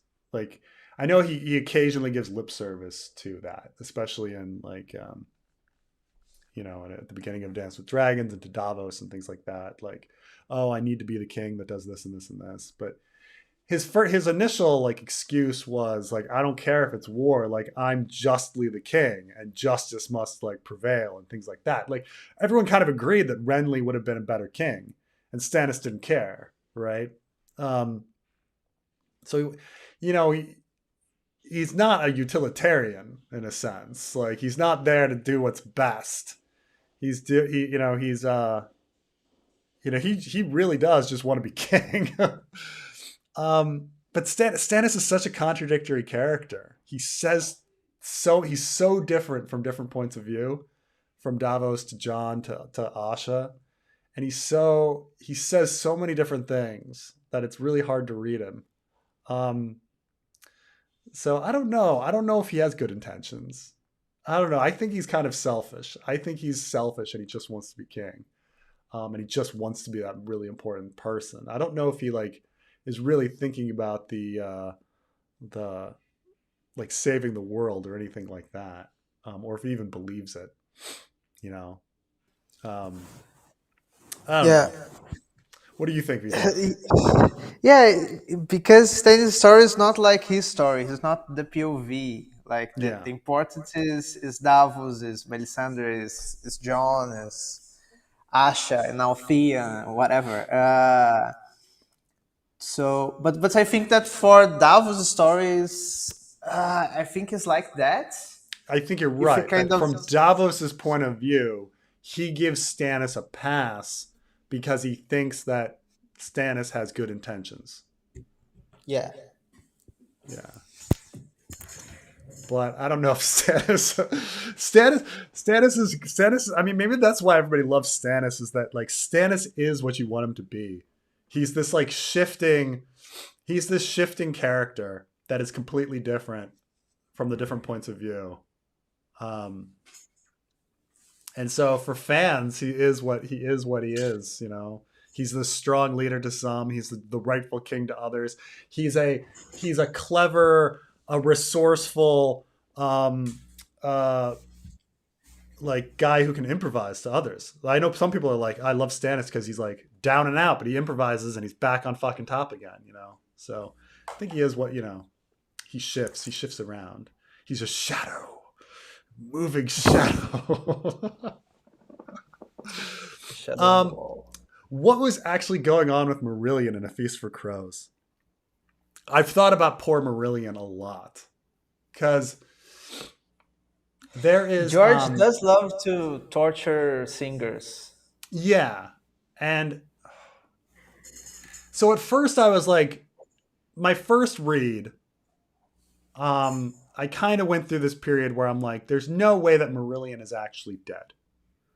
Like, Sweet Robin hears him, he's alive, and from Sweet Robin's perspective, and then why would Marillion like just confess to all of these crimes when he didn't do them? And so it seemed logical to me that like Littlefinger had made a deal with him, and then somehow he would escape later. The problem is that we don't see Marillion leave the Eyrie, and so how would Marillion leave the Eyrie and have no one notice? It'd be really fucking hard. Um, and so I started thinking, well, maybe it's more that Marillion has been wreaked, and that you know why does Theon do the things he does? Well, because he's a beat, broken man, and he's just gonna say whatever. And we keep having these kind of like you say, like the Blue Bard with Cersei torturing him, Marillion and Theon just like saying and confessing to whatever because they've been like broken. And I guess I've kind of turned around. Like, it's still really weird that Sweet Robin heard him alive or heard him singing. Um, but I guess I've come just I can't explain how he would escape the Eyrie if it was a deal. But if Littlefinger did torture him, um, to the same degree that like Cersei and Qyburn tortured the Blue Bard, and Ramsay tortured Theon, then yeah, no, he's a fucking horrible evil character that needs to like end. But um Carmine Littlefinger is of course Carmine's favorite character, so I'd love to hear Carmine's opinion about how he feels about the torture of Marillion and how that squares with Littlefinger as a character. Um, or maybe Littlefinger was like, "Hey, the dude was a potential rapist. He deserved it." You know, I don't know. I don't know. I don't know. Uh, yeah, because of Littlefinger kind of weird relationship with rape stories with Hmm. Lisa, maybe we can. Yeah, But Littlefinger done some pretty horrible stuff already, so it's not out of character at all to rape it's someone. true. That's true. Consider. I mean, yeah. I mean the murder of Ned and all of that, but all of that. Um, I think Corin is skin changing Mormon's Raven. He's not saying corn. He's trying to introduce himself. Corin, Corin. Yeah, but the problem. He's trying to say corn. Shouldn't he be like? Should he be like? Boiled Half hard boiled pants? egg. Boiled hard boiled egg. All I want is a boiled hard boiled egg. I don't even remember, like, they eat this breakfast in a Clash of Kings, and everybody else has like breakfast, and Corin just has a single hard-boiled egg. You're like, what a fucking tool. Just, I know George is like trying to make him this like very orderly, like simple man with the like his breakfast, but you're like, who would do that? One single egg. Oh. Thoughts on Guillermo del Toro? I found him similar to George R. R. Martin in a lot of ways, like war defining his writing, Spanish Civil War, and ghosts equals memories. Or think about like Pan's Labyrinth.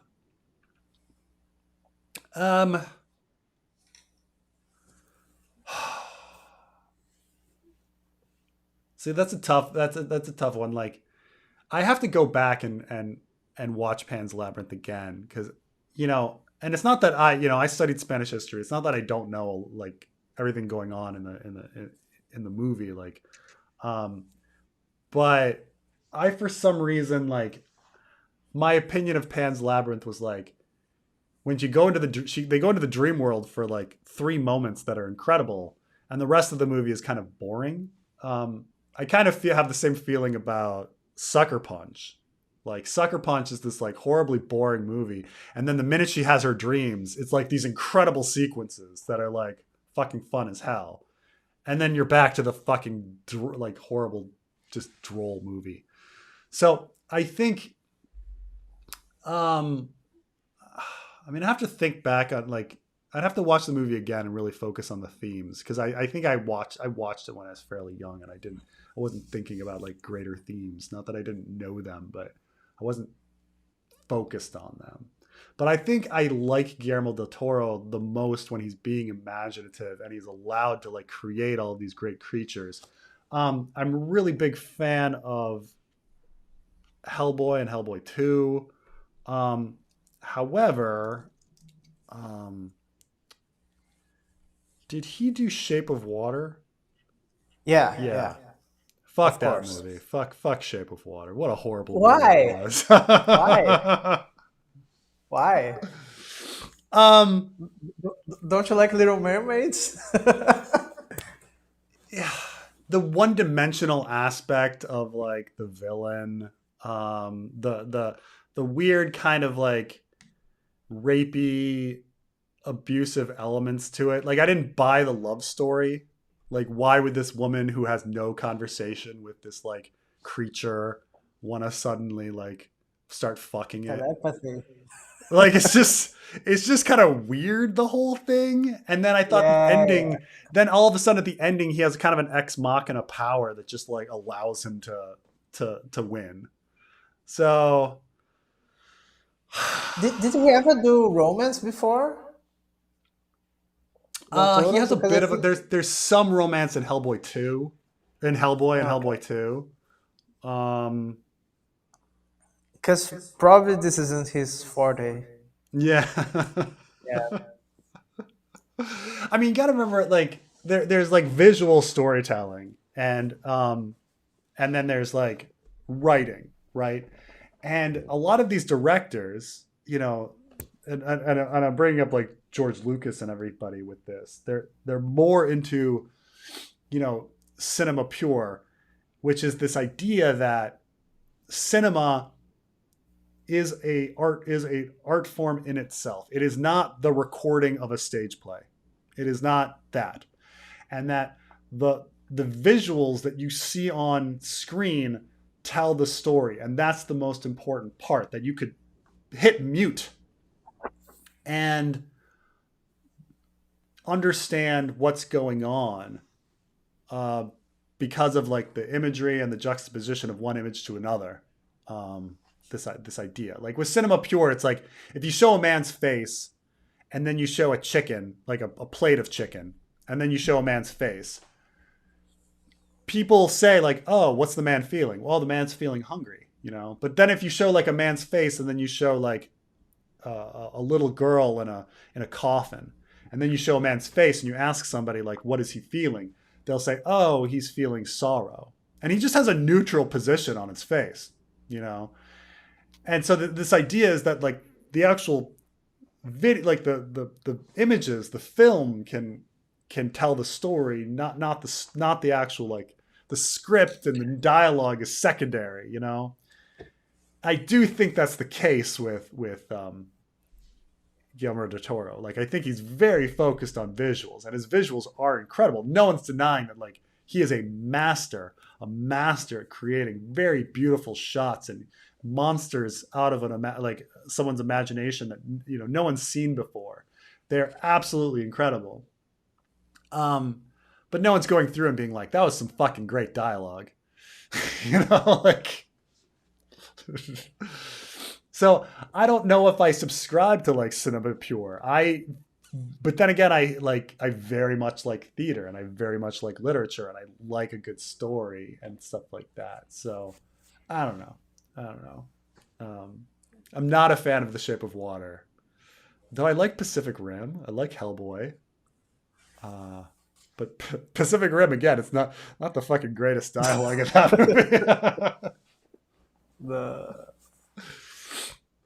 And it's almost like when you say, like, even when you take something like Hellboy and how great the characterization in that movie is, and there is great characterization in that. I feel like it was the actors that brought it. Like, I feel like it was like Ron Perlman and Selma Blair that like brought that to the screen versus like the actual script, you know? So, it's the same with Star Wars. I mean, like, I don't think George Lucas is responsible for how great Carrie Fisher and Harrison Ford and Mark Hamill are in those movies, or Alec Guinness, you know? They just were really fucking good actors that like took it to another level. But I have to now. I feel like I'm because Pan's Labyrinth is going to be more emotional for him. So I feel like maybe I should watch that movie again and give it a fair shake. Dragonstone is a dragon egg factory. It's just Willy Wonka. Egg. I mean, there's something about the fire and the heat and the environment there. I don't know what it is, or at least people thought that, right? That things were hatching on Dragonstone. Isn't it the only volcano in the story in Westeros?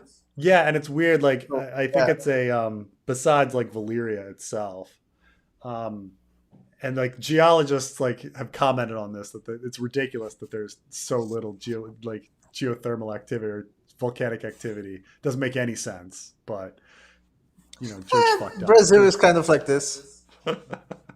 Brazil is like this. We have no volcanoes, no. But you earthquake. can't take the entire continent of South America and say that, because you'd be like, oh, well, there's sure. Ecuador and Peru and like, you know, all. Yeah. But I mean, I admit all of Brazil is pretty lowland, you know, and flat, but it's tough to take an entire continent and have that. But then again, I mean, Dany hatches her eggs away from a volcano. And I think there was one egg hatched in the Vale. So obviously it can be done, I guess. And Driftmark too, I imagine. So like maybe the volcano does nothing. The volcano does nothing. The glasses do nothing. The goggles do nothing. I fucked that one up. You know the quote I'm talking about, the radioactive man. No. Oh, no. Fucking great. The goggles do nothing. They give him this like goggles in order to protect him from like nuclear waste, and he falls in nuclear waste, and he's floating in this river of it, and he's just going, the goggles do nothing. Um, Sorry to see the time slot change. This has been a great start for the week for me. Thank you for all the fun lives. Hopefully, I can still join the next one. It'll probably be around the same time. I'm still going to be. I mean, back in America, it's kind of I'll probably just still do Sunday nights. It's just uh, which makes sense because here uh, um, here I can do it during the day because I'm not working, but I'm going to start working again when I go back to DC. So I have to do Sunday night to have time. Though it probably won't be going as late as they do. What is your greatest professional regret? Oh man. Um.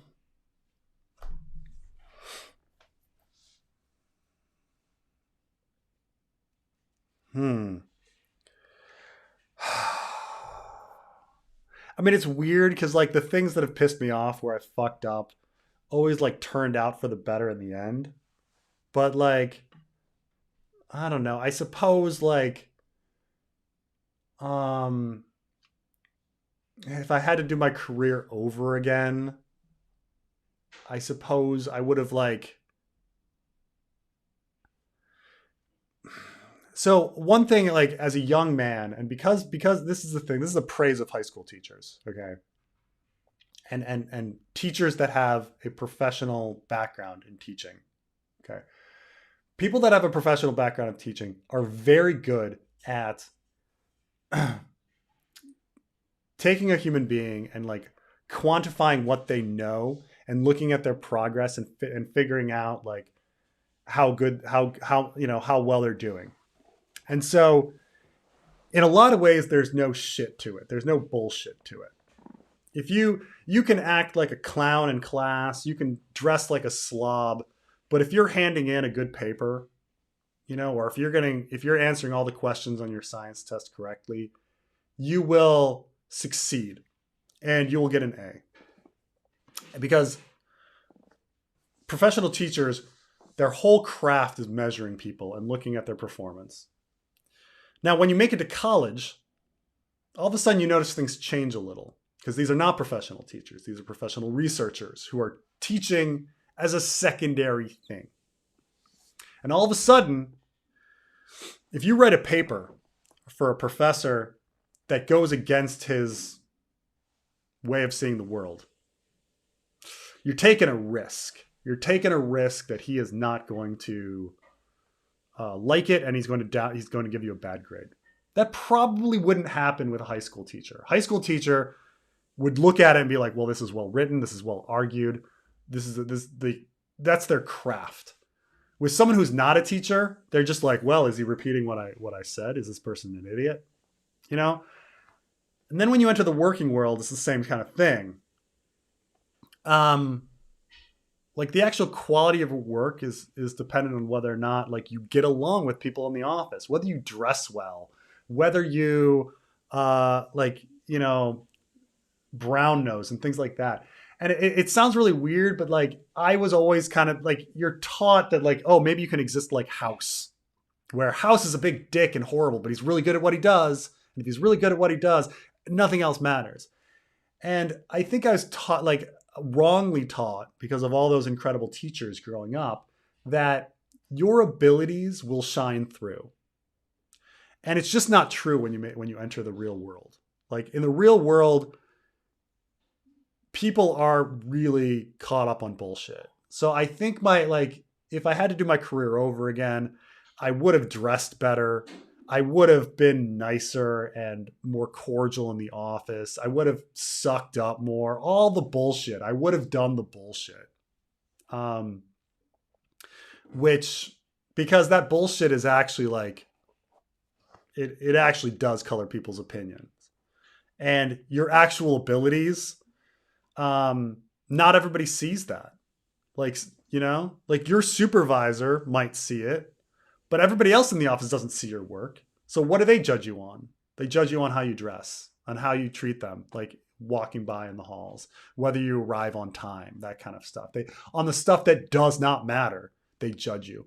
So I think my biggest professional regret, I guess, would be like not playing the game enough, like not putting in that little effort. Like I really thought if I do good work, everyone will recognize that I do good work. And it's not that. It's not that. But in the end, it all turned out fine for me. I mean, so I don't regret anything too much. There's definitely disappointments, and then later on, I'm like, oh fuck, I didn't really want that anyway. So I don't know. Be a schmoozer, dress better, play the game in the office would be my advice. Because it's man, I mean, it sucks. It sucks, but the problem is that teachers taught us that the high school teachers and before taught us that the world was a meritocracy, and the world is not a meritocracy. You're going to see pieces of shit fly by you in your career because they got lucky or they made the right connections or they teamed up, with somebody else, their friend, they got connected with somebody, their friend who helped them promote, and so this is why the phrase "shit floats" like came about. So yeah, is it just the skulls of the dragons in the Red Keep or the whole skeletons potentially whited? Much better than dead Starks breaking stones.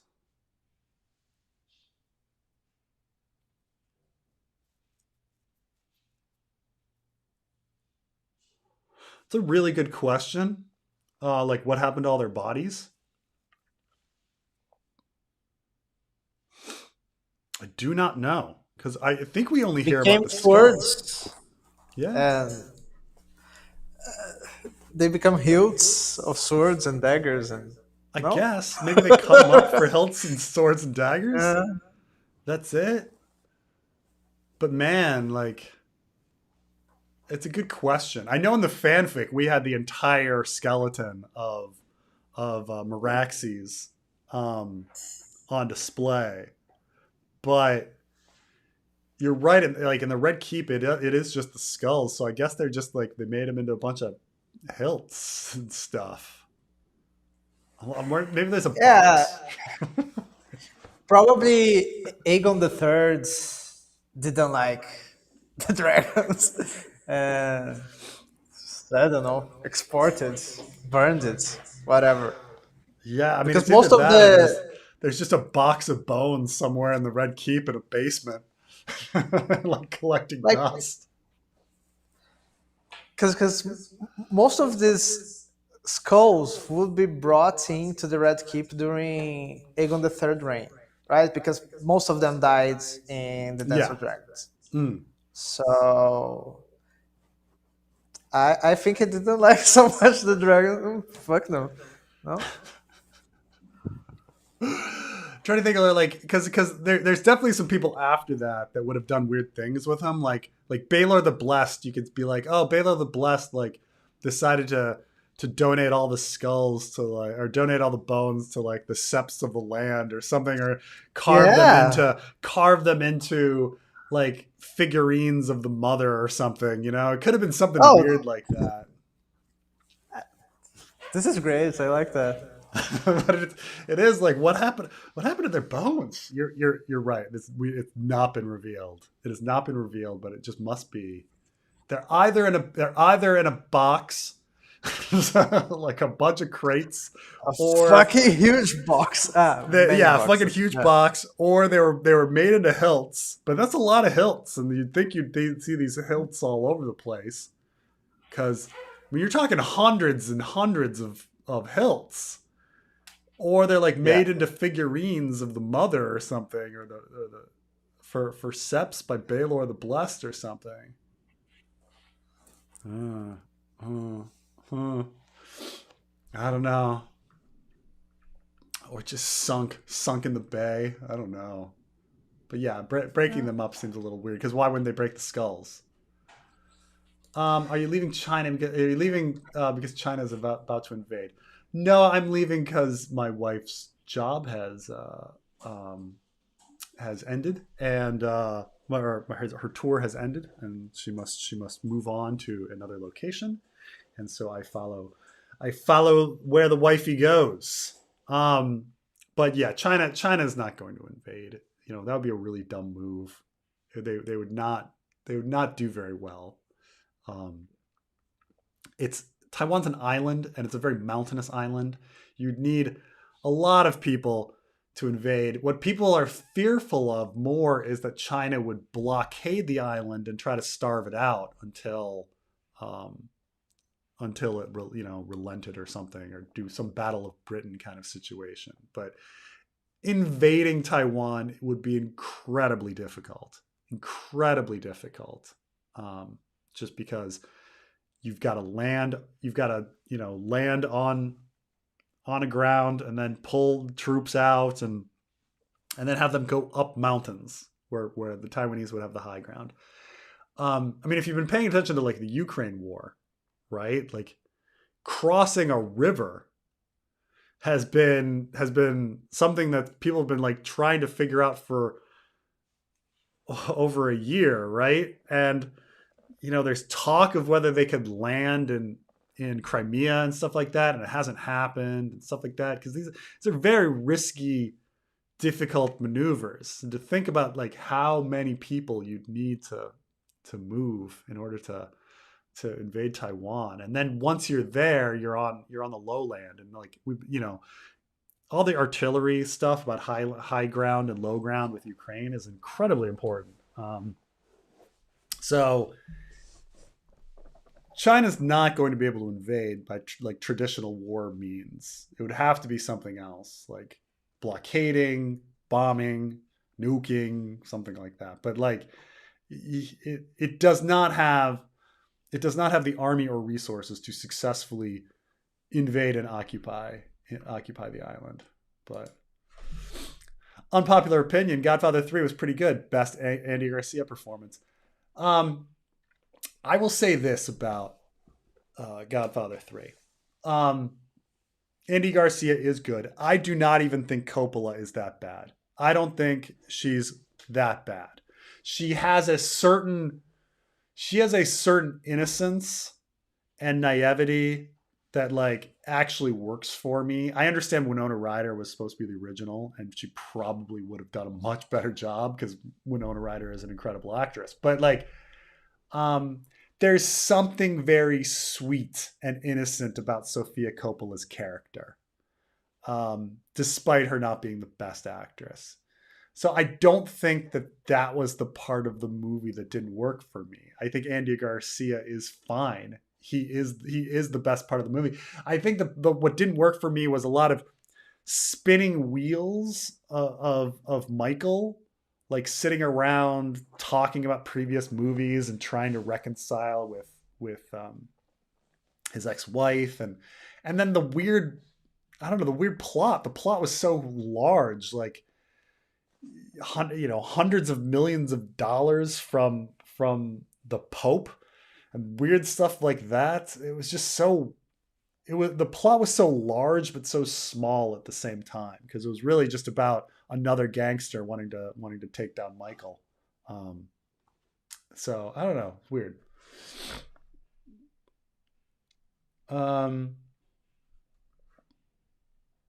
As a leftist in America, it's important to understand that there are no leftists in America. LOL. No one can oppose Biden, sadly. It's true that there aren't any significant leftist politicians. You are correct. And so when people like make these, I completely agree with you. Like America we've got our liberals, and we've got the crazy extremists, like right-wing extremists. So those are our two parties, like reasonable liberals and far-right extremists who will do whatever.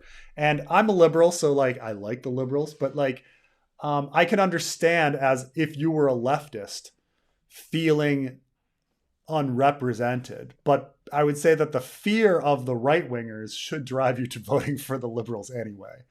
Because at least even though the liberals aren't taking the leftist ideals all the way to their logical conclusions, they're they're still on in the right direction. So I understand like the situation, but you know, and I mean, leftists are so desperate that they'll take a liberal like Bernie Sanders and try to turn him into a leftist, or they'll take a liberal like AOC and try to turn her into a leftist. They're not leftists; they're liberals. Like, but yeah, no one can oppose Biden.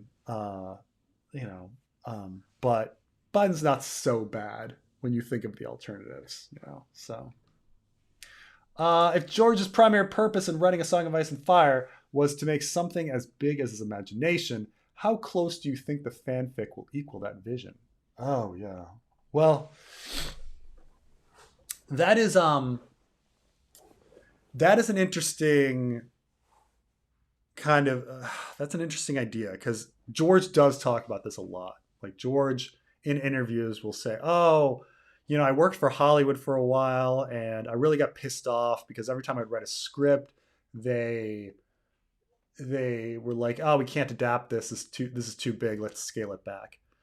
And so it's like I finally just wanted to write, so then I didn't have to worry about it. I could have a battle with 100,000 people and it would be fine because it doesn't have to be adapted. And I was like, okay, cool. But then he's like, ironically, it was adapted. And I think that like when I think of where the fanfic is going, and recently I've actually turned a corner on like where I want Tyrion to go, and thinking about where a lot of these characters will go and stuff like that. I think that it will go in that direction. I mean, I think even if you look at like John 2, what was portrayed in John 2 would never be put to screen. Like that is just like too much by itself. I think if we do the Battle of Blood with a sea battle, that's so huge. That's not something that's ever going to be put to screen. Because even with Game of Thrones, you saw the corners cut in various places. I think it still worked, but you know, we didn't see Stannis smash anyone at the wall. Granted, that wasn't in the book either. They cut away, but you know, but we didn't see Green Fork. That was cut. You know, there's a lot of huge battles that were cut. I mean, Battle of Fire was reduced to what, like a dragon going out to the bay and burning a ship, and Dario running in and beheading some people.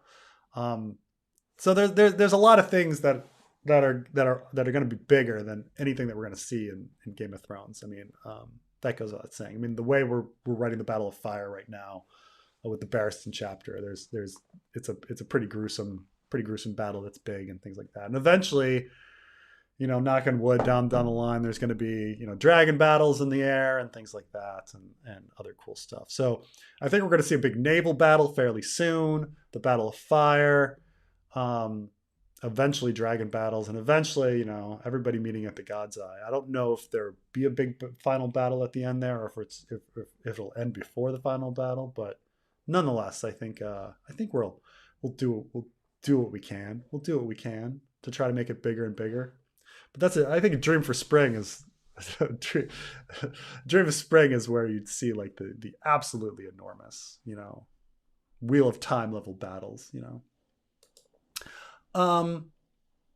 The first 8 elections in the U.S., the runner-up candidate was appointed the office of vice president, creating a truly bipartisan cabinet. Is that based? Did I use the word correctly? I don't know. I don't think it's necessarily the word based, but like people use the word based probably like that, so it could be correct. So what they found is by making the runner-up the vice president, that it caused far more conflict than it did cooperation. And so you ended up with some fighting. Unfortunately, also it's a big incentive to murder the president too. So, you know, you're putting a target on the president's back by having the runner-up be vice president. So I don't know if it was really a good idea, and they probably like got rid of it for that reason. I'm trying to think. First vice presidents, because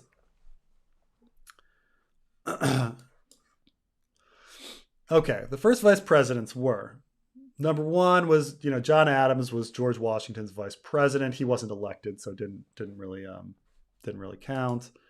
And then we've got Thomas Jefferson was John Adams' vice president. I think there was a lot of disagreements there because the two had very different opinions on things.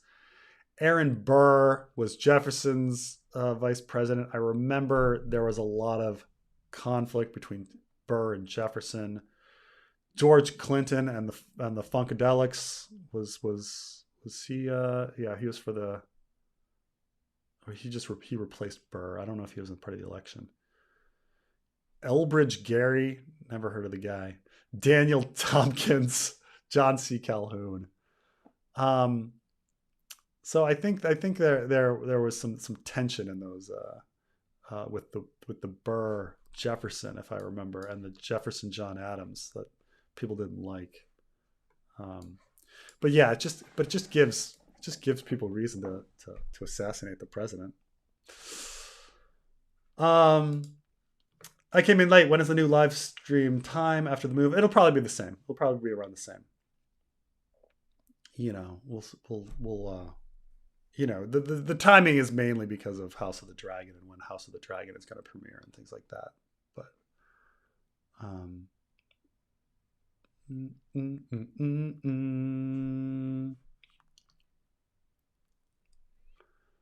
boop doop doo. Okay, how far are we down here?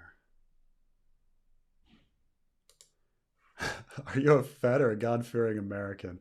I'm a Fed. I am a. I think people know I'm a federal employee. Yes. I don't know. I don't know if I'm God-fearing. I don't fear God. Let's see. No silly questions today. Just good vibes. Nice, nice. Good times. Good times. Dunk is such a piece of ass. It's insane. Is Dunk supposed to be attractive?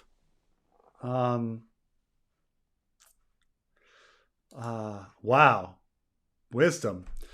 PJ, I know you don't need the money, but I want to say thanks. You were my first channel I subbed to. Wow. Back in season 5, you were the only channel critical to Game of Thrones. Love the book club and your analysis of Theory series. Hope your move goes smoothly. Cheers. Thank you. Thank you, Wisdom. No, it feels really good. I mean, thank you for being a watcher for so long. It's amazing to think about how long this has been going on. And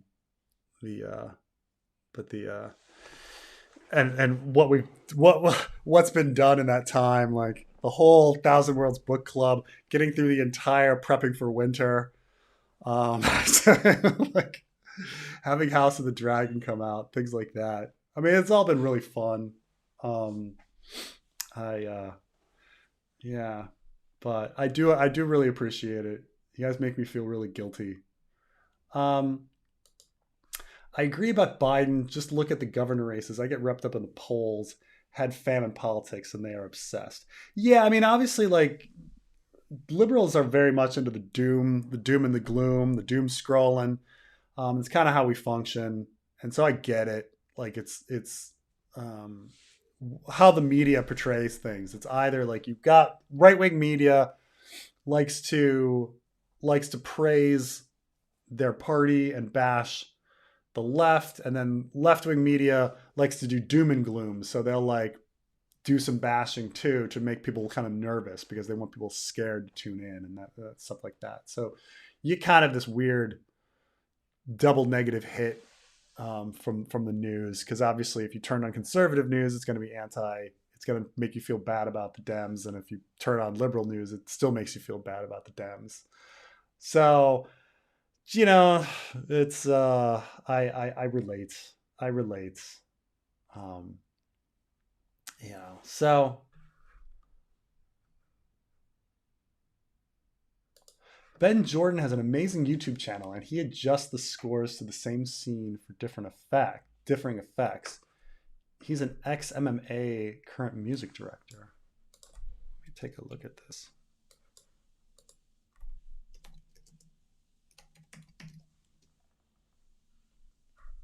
Oh.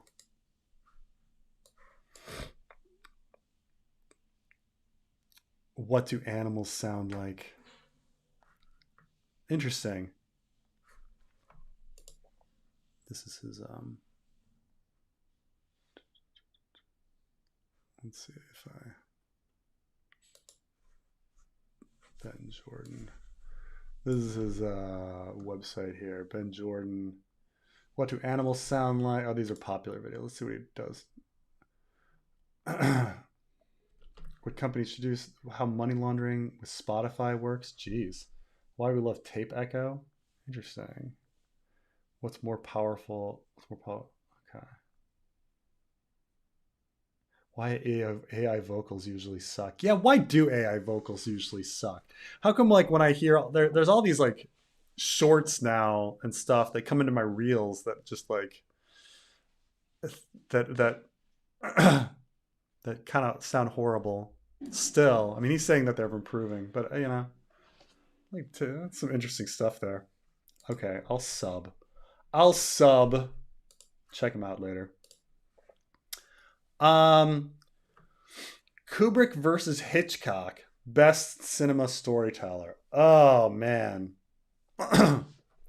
Okay, I think Hitchcock is much better than Kubrick. Like, look, I love Kubrick. Kubrick creates some of those beautiful visuals um, that are just engrossing. But Hitchcock, if we're really talking about the human condition and like art and connecting and feeling emotion, Hitchcock is just much better with suspense and storytelling and things like that than anything else. The fact that like single conversations can be so intense, while Kubrick is more of like this grand vision, like look to every scene is grand, in a kind of weird way. Um, in kind of a weird way, Kubrick is like Michael Bay, and I don't mean like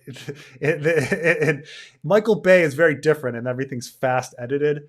But like Michael, if you slow down Michael Bay, every scene is epic. Every scene is epic, and Kubrick, it's the same. Like every scene is epic, the way it's filmed and how it's framed and everything. But I think, and so, I'm in awe when I see a Kubrick film, but I think Hitchcock is a better storyteller, in my opinion. Just because when I watch a Hitchcock movie, I just feel more connected with the characters, and feel a lot more suspense. Will Quentin fly to Norvos before Westeros? I've thought a lot about the Quentin story, and I still think it's going to take some time for Quentin to adapt to being a dragon rider. And I don't know if he's going to be confident enough as a character to independently fly to Norvos to talk to his mom to come back down. So I don't know. I mean, there might be reasons to like try to bring Quentin's mother down to Volantis or something before, so he'll maybe have a conversation there. But it's something to think about. Right now, the general plan for Quentin is to take the demon road with a lot of like refugees and have him do the demon road journey. Just because the demon road seems like a really cool thing that someone needs to explore, and the only person that I could see exploring it would be Quentin. And so I want that kind of experience, so like of what that road is like and exploring it. And I think the idea is that like for some reason the dragon's going to be following him, and he doesn't know why. As the refugees are like moving down the demon road. I And then love this yeah. because the Demon Road is planted in Quentin chapters, right? Yeah, exactly. Makes all, yeah, yeah. But Yeah. I do like him going to Norvus too. Like I was thinking maybe like not necessarily consciously, but subconsciously, the dragon brings him there Mm, that's because certainly he. that's certainly a possibility. Um, yeah. A lot of time too. And like where would Quentin land, and when do we want to have him? Do we want to have him meet his father first or Ariane first? And things like that. I don't know. But it's it's something to it's food for thought as things go on, because I could see him as a character being like, I'm not ready to see my father, I want to see my mother. um but Totally. you know and there's some other things that were planted that I'm kind of like interested in, like the pirates of Dagger Lake and things like that, and stuff that was introduced that didn't go anywhere, and it's like, how do we bring them back into the story? Is everyone just going to come down to Volantis or what? So we'll see. Ah, George forgets about stuff. We can Yeah, it's forget true. You about don't have stuff to. too. I understand. We don't have to have everything. I don't have to pull everybody in. But it's certain things are just kind of fun. You know. Um. Yeah. Yeah. I, the but the stinky pirate. Mm. I always thought I reread Quentin recently, so I think this the stinky pirate from Dagger Lake is the same pirates on the adventure boats. Oh, the ones that killed his friends with the fat guy. No, no, no, no, no. The Oh, uh, that Merchant adventure, Sun that begins adventure with Adventure itself. Stank, and then Tyrion talks about a pirate that stinks in Dagger Lake. And I Mm. think, oh, maybe these are the same. And somehow this pirate way came down to Volantis. I guess so, but I think that like the boats on the river, aren't they like fundamentally different than like seafaring boats? Like this is supposedly a boat that could like sail the ocean from Volantis to Slaver's Bay versus a boat that's like going up and down a river. But but I think adventure specifically is said to be small. I think Yeah. I don't. Um. Oh, stone factory for making eggs, not hatching. Like, are dragon eggs actually made from stone? Or they actually come from dragons? I mean, they keep talking about the clutches of dragons being laid. Um, There's a 3D printer in they're Dragonstone. actually like cutting them out, in the same way that they're like making the orcs in the Lord of the Rings movies. They're like mining the eggs out of the ground. Um, Yeah. that they're actually all there, that these clutches of eggs. They do talk about these clutches of eggs being laid different places. So, because I want to say, does Dreamfire lay a clutch at Fair Isle? I don't even know. But, or are they just digging them all out of the Cyrex ground? laid clutches, I think. Yeah, like in King's Landing. Yeah. Yeah. Um, but I remember a Cyrax clutch being laid once she'd moved to mentioned once she moved. I have to check on where these eggs are all laid, to see if they all come from Dragonstone. Um,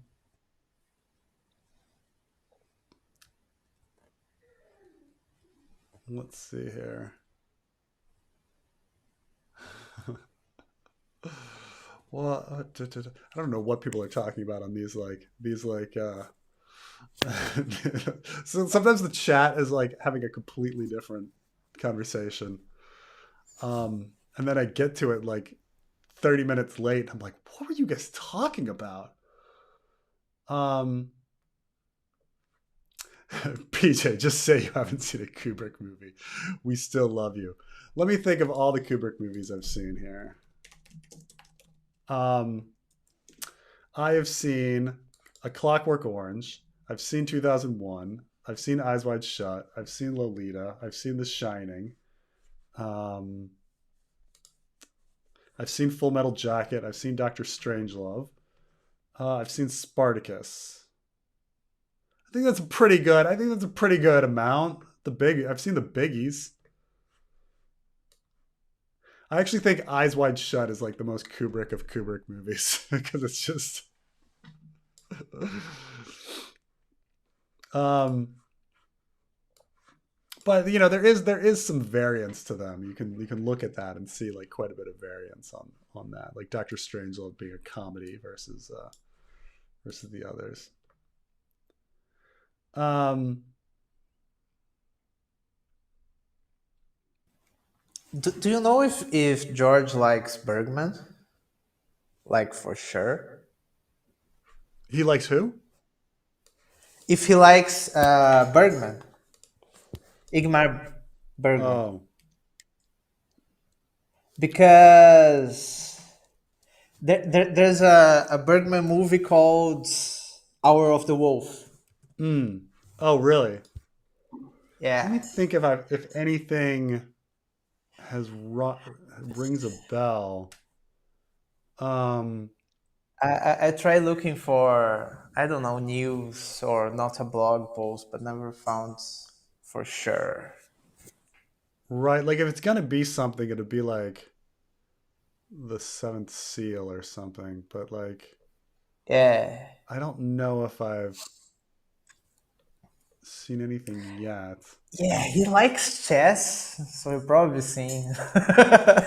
I know, yeah, I know how he always watches these chess scenes and he's like, oh, they always get it wrong. They get it wrong. Um, weirdly, and yeah, like, um, yeah, I mean, I guess George was a huge movie guy, movie buff and show buff. I mean, he did spend a lot of time watching them, so I'm sure he has his opinions, but he does. Not public. Yeah. Um. All right. We've made it to the end of the comments. Oh. Um. Let me see. I've got all these things going on here. Hold on a second.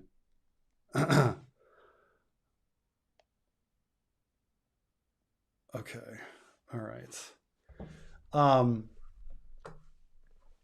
Dunk isn't an incel. He clearly loves women. I mean, Dunk like he totally I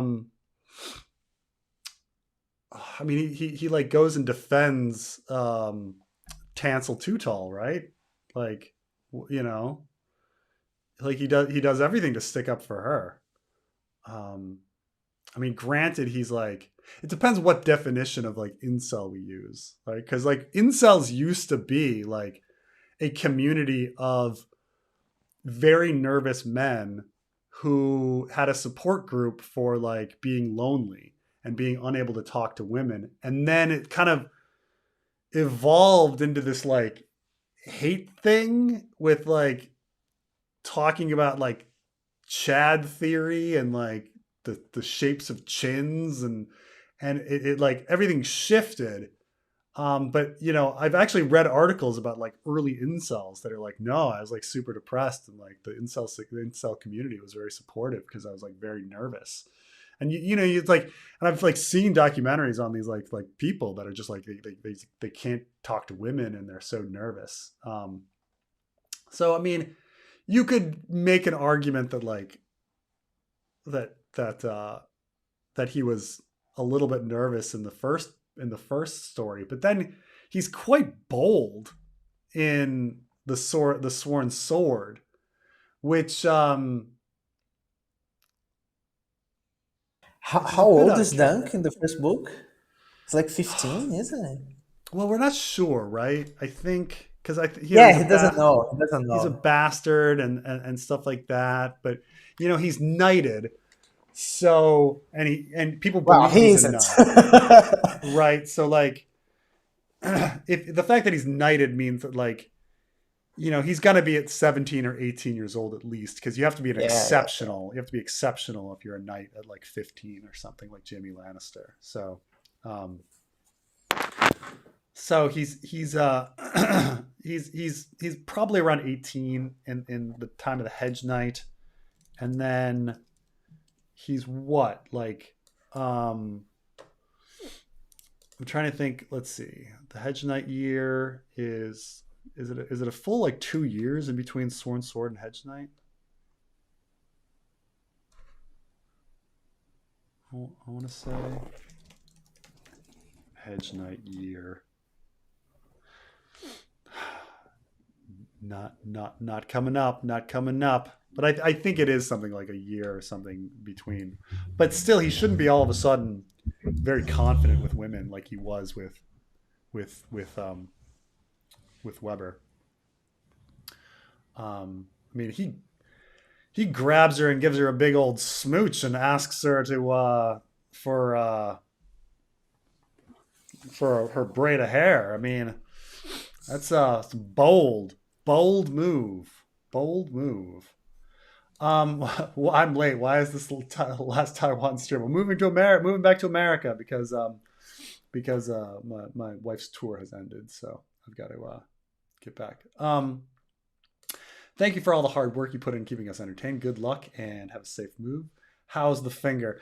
I've been trying to do like more movement and stuff like that on it. I don't know if I'm getting anywhere. I've been trying to like doing stuff, but in general, I mean, I do think I have more movement in general from like originally. Like, I don't know if it's bending, but I don't know. It feels a little straighter, and I feel like I can make a fist more readily and easily, and in general, like can work with my hands more over time. But I have been working on trying to like move it and doing all the exercises that are kind of online and stuff. But um, I haven't gotten to the point where it's bending. But it's I still feel like it's a workable, movable hand. Rather than having like an awkward like pinky that's in the way. Because it used to be like you make a fist and like the pinky kind of like folds over the ring finger, and now it's not really doing that so much. So but thank you. Um, Preston is following a woman. This is why it's his last Taiwan stream. Yeah, you do what you can. You do what you can. It's all fine. I mean, if you get to go to exotic locations, following. Plus, she followed me. Like she quit her job and moved to Germany for me, while I was working in Germany. So there's some equity and fairness to the situation. Um, George, in a recent interview, said he's still stuck at 11,000 manuscript pages for wins. Thoughts? Well, I think you mean 1,100 manuscript pages for wins. But yes, thoughts. Carmine and I recently did a podcast on this, but my thoughts are, yeah, 0 pages in 2023. He did none. In fact, some people are like he actually went backwards, because before he said 1,100 to 1,200, and now he's saying 1,100. So, um, it's yeah, he just didn't do any work. He didn't do any progress on it. He's been busy with other things, which that's it, right? He's oh, you say go see a physio.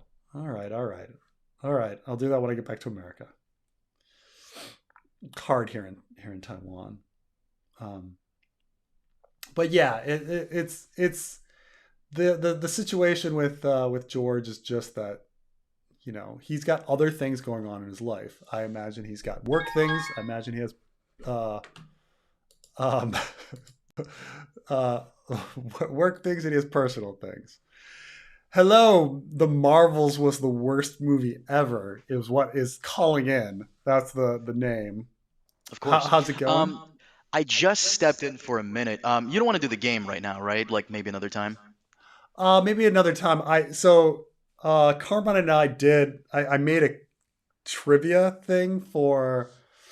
After I did the trivia, I did a blind trivia thing with Trey, and some people at the end were like, "Dude, that trivia, like, yeah, it was fun watching you guys. That was great, but the trivia itself was a horrible trivia set." So I sat down and I did a 20 question trivia thing Mm. for Trey and Carmine to do that I thought would be a little more interesting. I don't know if it's more if it's fair, but it's less of like how many times was words or wind said in A Feast for Crows, you know? You 7? did not put that in there. No. Okay, I No, was about to no. say, if you put any Essos questions, you fucked me. Because Essos stuff, that fucks me. No, but the reason I called in, I'm gonna hop No, I did a off real quick, spread. but It's a spread. Everybody's in it. There's questions from all over. that's Yeah. fine. That's fine. No, the reason I called in is because you said something earlier. I was actually in a conversation with someone, and the person was like, "You should ask Preston about this." You asked earlier, a couple like an hour ago, about Marillion and Littlefinger. Yeah. How do you feel Do you about have Littlefinger torturing Marillion? So, as you guys know, I'm not like the theory guy. I think theories are most of them, a good chunk of them. But I do have one that I firmly believe, Okay. and I don't know if you've ever done something on this. The theory that Marillion has been Littlefinger's creature the entire time. Oh. Have you ever done Yeah, I'd something like never that? thought about it the whole time, but to think that like he So was the Littlefinger creature, like I thought maybe he was pulled in, but this creature the whole time. I don't want to blow my load. I would love to do a podcast on this with you, like make it Okay. a Patreon exclusive. But You're saying back in like following Cat from the yes. in at the So crossroads. So Catelyn meets with Littlefinger in King's Landing, and then she and Roderick go on the road. Obviously, they're not going to go super fast to get back get back home. So Littlefinger has Marillion go ahead, and people are going to ask, well, how does Littlefinger know Cat's going to stay at the end of the crossroads? Because when they were younger, they stayed there before. They traveled around together, and he knows that the end of the crossroads is one of her favorites. That's true. So he gets there before she does, and when she comes in, what does he do immediately? Goes right over to them, and then there's way more to it. And then when Tyrion comes in, what does Marillion do after talking to Cat? My Lord of Lannister, shall I sing of your father's victory at the Battle of King's Landing?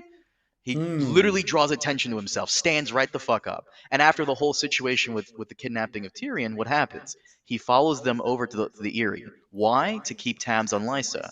And the whole time he's there, what is he doing? He's He's wooing uh, Lysa. he doesn't really have to woo Lysa. We know Lysa is firmly with Littlefinger, but he's But antagonizing the she Lords of the really Vale. likes Marillion. I mean, she loves Of him. course, Yeah. but He keeps and he needs like mocking a. the suitors. Yeah, you're right. He does mock the suitors. Thank you, Vitor. I was just saying that. Thank you. But Sorry. thank you. But no, as I was You saying, guys can talk in Portuguese to each other. You fuck guys can no. talk in I Portuguese hate to talking each with Brazilians. They're so annoying. But no, like that's the whole thing. There's way more to it. Like I don't think Marillion is dead because when he's being presented, Littlefinger has all of his wounds covered up. So there's like way more to it. Way more Huh. to it. All This is just right. like an idea I've had for That years. is a very good idea. I think there's a lot to that because it would also like if we're talking about parallels of like Varys is constantly watching them. Like I kind of believe that Braun is a Varys plant, and so having a Littlefinger plant there too would be fascinating. You know, to have Mhm. a Littlefinger plant the whole way. But again, like not to blow the load, but like how how does he get out? Like Quinn's like, is Marillion other Shet? Like, did he take on a new identity?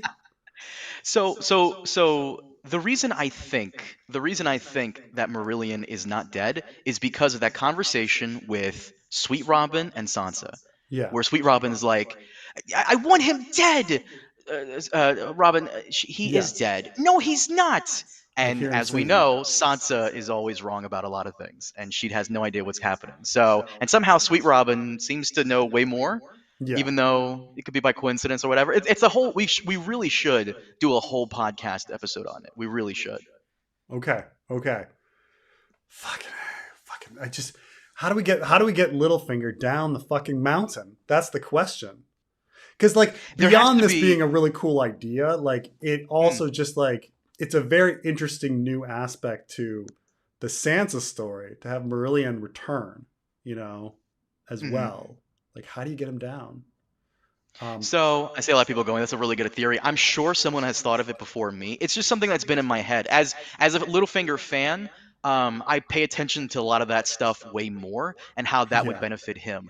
Someone asked me, "Why is Littlefinger your favorite character?" I just love characters who can move the story without literally lifting a finger, and he has Mhm. done that tremendously. I don't think it was Joffrey who hired the Cat's Paw assassin because if Joffrey hired the Cat's Paw assassin, Littlefinger is the luckiest character in all of fantasy literature He is. He because is. everything just Yeah. plays out so well for him. And like the fact that Catelyn shows him the fucking dagger, like, Hmm. um, which I'm trying to remember, like, it is because I'm trying to remember, like, Robert does win the dagger from Littlefinger, so it Oh, was I'm so Littlefinger's. glad you brought this up. Here's the smoking gun. Here's the smoking gun. You ready for this? Mm, Just answer my question. Just answer my question. yeah, When Littlefinger is talking to Catelyn, right? How did he says that Tyrion lost the dagger in the bet, right? yeah. Or no, Or he did says he he say lost the dagger to Tyrion. no? He said he lost the right. So who did he bet on? He would have had to have bet on Jamie Jamie. as well. Who did okay? And Marillion at the end of the crossroads, he tells Catelyn to her face, "I would have had a whole bag of silver had I not lost it on a bet with Jamie." Because he also bet on Oh. Jamie. It's the same story Oh. Peter tells. That's it. Right, but a year later.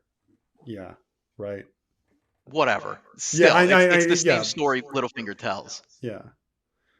Because it was Joffrey's name day tournament that he loses Hmm. the dagger versus is Marillion talking about the hands turning? Hold on. I have the whole thing right here. I have the actual quote right here because I was talking about this with someone before I got on with you. The quote is, "The last time I came away with more silver than I could carry, or would have, if I hadn't lost it all betting on the Kingslayer to win that day." So this is the same bet that Littlefinger made. It's a nice clue right there.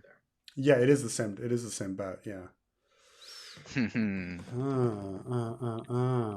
Telling you, man, it's this is an idea I've had for a long time, and to not to shit on the other editor, but Hmm. we discussed this on the Patreon exclusive podcast too about how every idea that of Ice and Fire that can be made has been made. I'm sure someone thought of it like 10 years ago or something, but I don't this know. is. See, I've heard the ones about Marillion not being dead, but then the Mhm. question comes like because Sweet Robin is like he's not dead, but then the question is okay, if he's not dead, where did he go? Doesn't Um, matter. He's gone. He's gone. he Well, to be snuck fair, down. we don't He's really I know that mean because Winds of Winter is not here yet. So, he snuck down the mountain in the night before everybody else. or maybe he's hiding in the castle somewhere. Who He's knows? still in the eerie freeze, like it's cold and freezing. The thing is like but like wouldn't like Mule and Carrot, who like closed up the castle, like wouldn't they have seen him? Right, but doesn't Littlefinger pay off everybody to do whatever he wants anyway? That's true too. The Mule and Carrot like escorted him down. Hey, With Mord. yeah, Mord. It'd be a good way to bring Mord back into the story too, because like, um, because I feel like Mord needs to do something. There's one other character that I totally forgot to put in the Elaine chapter. Um, V2, do you know who I'm talking about? That he's a knight that attended Catelyn on the way to. The from Wolds or Woods, Wold. Yeah, Willis Wode. Yeah, a guy from Harrenhal. A Yeah, fiefdom of Harrenhal, yeah. yeah. I probably should have had Willis. I mean, it's not that Wode couldn't have been in the tourney because there was lots of people in the tourney, but Yeah. um, had I remembered him, I would have put him in the lane. I would have put him in a lane too as one of the random people in the Ah, tourney. you can still add it. Yeah, yeah. You could still add it. It's not. But Yeah. poor Willis Wode. Mention. Yeah, so he needs to appear. He needs to come back. So so much fun to happen when we get back to a lane. Um, I th- I have this idea. Uh, Brienne taking Harrenhal for Sansa as a way to prove herself, and it fits with like Bonifer Hasty being on the Aegon calls, and Tarth have been captured by Aegon. Maybe a false flag thing. but what like but she wouldn't know that Sansa is a lane. Is there another reason that he could that she could be like part of this like job to take the castle, you know? No, I was thinking like after they meet. Oh, I see, I see. Yeah. So what I'm thinking is um that the next Elaine chapter would be at Maidenpool. Like Yeah. we would jump to Maidenpool, and the the the Vale armies will have taken the city. And by taking Maidenpool, there's a lot of interesting things that can happen. For instance, are they going to get Harry and Karstark and all sorts of people that could be possibly in jail at Maidenpool and things like that? Those guys from Riverrun that were going to the wall, Yeah, the captain of the guards. Yeah. right. All of those people could still be at Maidenpool. Bring them back into the story. It's also just a logical place to go because it's winter, so like the land road is not really going to be very accessible for a huge army. It makes more sense that they're all going to jump on ships and it'll be faster. And so like taking Maidenpool would be a logical step, but um, and then you'd get all sorts of cool stuff that would happen with that. Um, man. So after this, I've got to. How long have I been going on here? When did I start? 9:40. Carmine, what is Carmine still on? You still here, Carmine? Yeah, you've been on for like almost 3 hours. Dude, I can't wait till you fucking get back. So when do we record? Are we recording at night or in the morning? Please tell me at fucking night, because oh my God. General evening. I mean, probably like my kids go to bed at like 9 to midnight kind of time. 9 to midnight? Okay, because, oh, Which is dude, like I love you, 8 to but 11 your time. something like that. I know you think I like stay up all night, and sometimes I do, but I do go to sleep eventually. Eventually. By the way, I was waiting for Trey to hop on so we could do that real quick, and the entire time I'm like, is Trey? I messaged Trey. Is he fucking ignoring me? Let me check Twitter. Let me see if he's posting sexy shit on Twitter. Let me see. Okay, no, he's not. Okay, he's not on. All right. The entire time I'm just waiting for him to pop up because I just that assume that anytime he's busy, he's getting laid. That's what I'm assuming. That's just all. That's all. That's all I'm thinking. You know. By the way, is the echo thing on? Yeah. Are you going back to your house that you had before you left for Taiwan? Yes. Okay, and you have that whole setup with like, the echo cancellation shit, the sound panels on the walls, all that. Okay, good. Yeah. We'll Yeah, see. no, We'll dude, see how it goes. I'm just excited for you to get back to fucking DC because I don't think you've been there since I've been here. You'll be an hour No. ahead of me, which is fine. No, I'll be It's back. Yeah, actually I perfect. haven't been back to America once, but to the West Coast. But I haven't been back to DC. Fucking beautiful. What? Wait. What? 'Cause What? Trey attacked Ridley Scott for no reason. What's this about? he didn't attack Ridley Scott for no reason. Ridley Scott said something. I wouldn't say it's ridiculous, but Ridley Scott said something silly, and Was it Trey was went in it on it. Ridley Scott. did it was it What? anti was it anti-gay? What was it? No, no. Ridley Scott said something along the lines of historians having criticisms about Napoleon. He says here, when I have issues with historians, I ask, "Excuse me, mate, were you there? No? Well, shut the fuck up then." And Trey took that personally. Interesting. Oh, that's bad. That's a bad take. I mean, By if you're, Scott. It kind of yeah, attacks a whole group of like profession and scholarship and just like, yeah, it's bad. yeah. I I mean, like this one from Ridley Scott. Ridley Scott responds to negative comments from French critics about Napoleon. He says the French don't even like themselves, which yeah, that's fair. That's fair. I mean, yeah. So I'm actually like I really like modern historians quite a bit because modern historians try to actually puzzle out what really happened, reasonably speaking. I think ancient historians, without the modern historian like gaze, I think people follow that too much, you know? And so I was a big thing about like Nero, you know, like Nero didn't really burn Rome. So why every time, he didn't really like, he wasn't really like regularly executing Christians, you know? Like why is this like what he's remembered for? And so the kind of like, well, it's like because that's what the historians had said. Well, the historians were trying to write salacious tales. They were all mushrooms, right? Um, and so I don't. I think with Napoleon though, you're only going to get kind of modern historians. Um, so we kind of know a lot about Napoleon, and we're not going to get too much.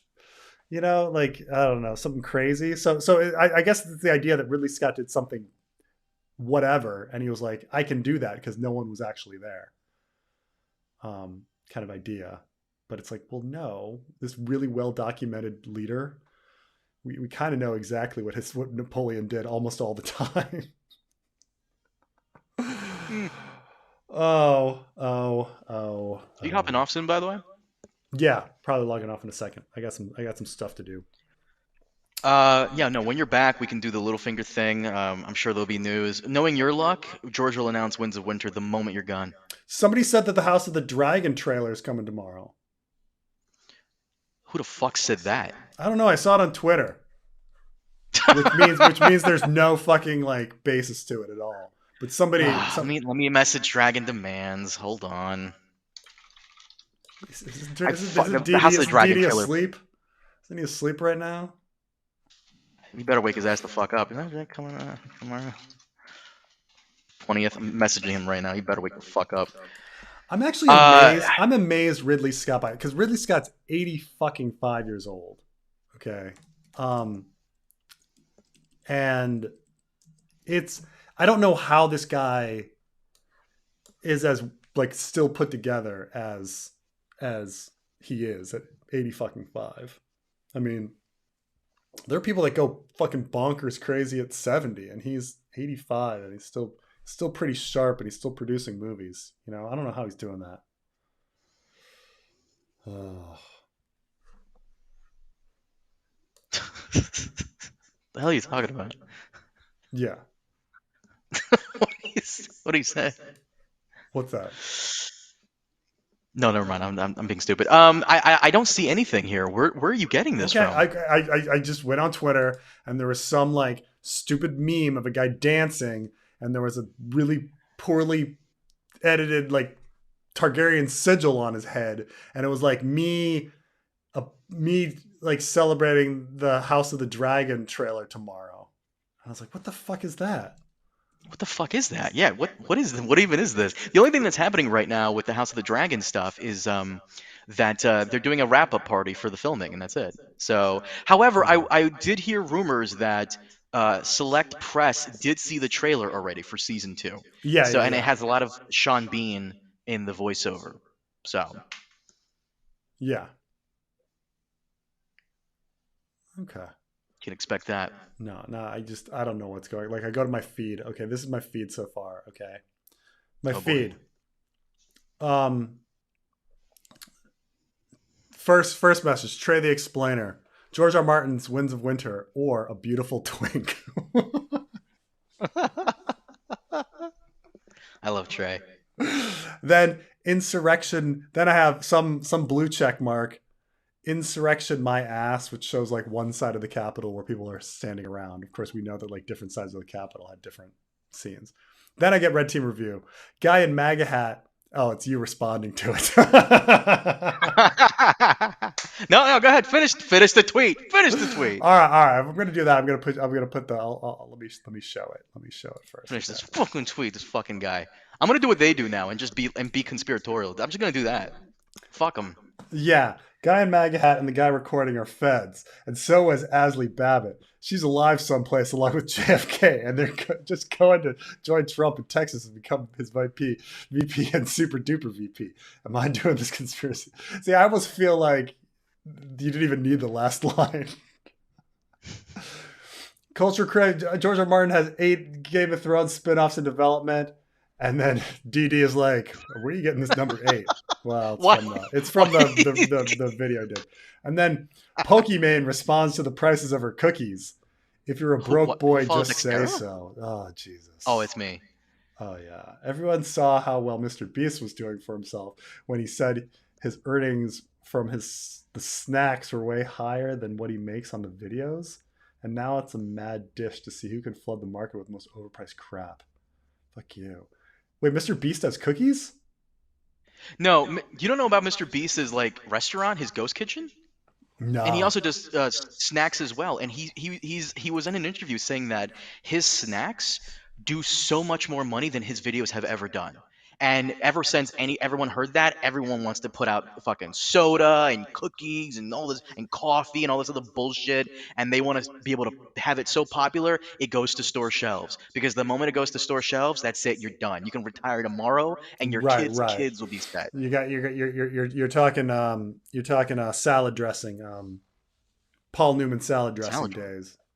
Paul Newman has a salad dressing? What? What planet? You've never fucking had Paul Newman's fucking salad dressing? Paul Newman has salad dressing? Oh my God. Oh, Newman's own is Paul Newman? Why would I know that? Why would I know this? Yeah, no, it was a big joke when it first came out. Like, why the fuck does Paul Newman have goddamn salad dressing? And it's just like, this is why he sold his fucking like name to a fucking salad dressing company, and it fucking worked. Fucking worked. Like, why should Paul Newman have salad dressing? And one of the most successful salad dressing. When did you come out with salad dressing? When was this? Gotta see. This is Paul Newman's salad dressing history. I mean, there must be like.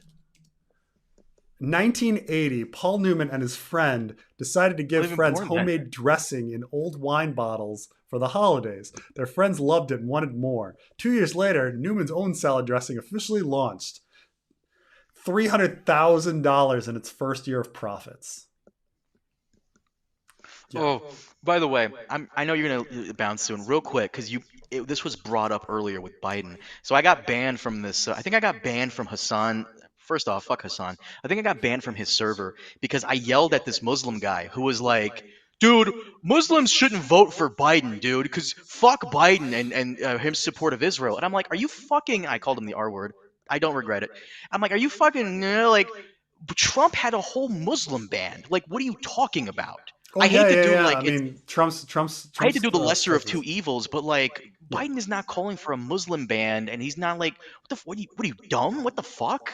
Yeah, I mean, like Republicans are on the Muslim side, like they want an fucking Christian nation with no other religion here. Like, are you fucking stupid? Jesus. Yeah. It's yeah. People are ridiculous on all of this. By the way, because my last stream like touched on Israel Palestine so much, I got a bunch of different messages from people on the issue, and it's just. I like that one guy that called you a Nazi. It's just ridiculous. Like, another Nazi channel. It's like, what did I fucking say that was Nazi? Like, what? Oh, dude, come on. You know what you said. Come on. You said nothing bad, and everyone has to do mental gymnastics to make you sound like a Nazi. Right. That's basically how it is. If you do any criticism of the state of Israel, like, is automatic anti-Semitism, right? You know. Oh. I get it. Can I read this to you? Because this is actually someone who I'm very chill with. Don't worry, homie. If you're listening, I won't say your name because he apologized for it. And he Oh. goes, because he's like, I thought you were a Trump supporter because you were edgy. And I'm like, I guess I was edgy when I first started out, I guess. And he says to me, weren't we all at some point in our lives? I honestly don't remember specifics, but you were kind of provocative, saying what I thought were jokes. Were just a bit edgy, and many people didn't get that they were jokes, hence why people calling you racist right wing. I don't know that you remembered this, but I called you a Nazi because you voted for Trump and other things, which turns out that wasn't you that did any of those things. So I apologize for that. I'm like, dude, what the fuck are you talking about? Like, me vote for Trump? Come on. Come the fuck on. Like, being called a Nazi is just, yeah, is just part of the YouTube experience. I guess it's weird stuff. Like, because I started taking it like, because I got these weird messages, and I'm sorry I'll get going on this tangent. I guess the end of the stream is the best time for it. But like, got these messages from people that like quite a few that were like, how are you not portraying Israel as a place where all of its citizens have equal rights? And I was like, if someone accused America of being a place where people didn't have equal rights, I'd be like, yeah, no, we've got a lot of problems. But the fact that like, and I wouldn't like send somebody a message defending it. And Israel's a place where it's just like so much worse. I wanna bring something up here. Okay. And why I'm like, why the whole Middle East is going to go to hell, and there's nothing good about it. And there's a lot of reasons for this, and this has to do with like demographics. Like only the extremely religious are having kids in the Middle East, so like it's only going to get worse. But like,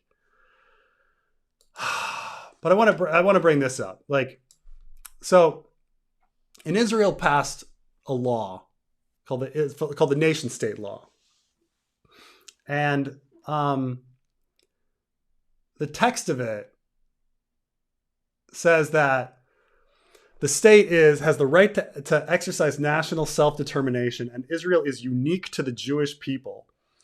It establishes Hebrew as an official language, and it says that Jewish settlements have national value. The fucking settlements, like the worst things in the world. And, you know, I started thinking about those things like,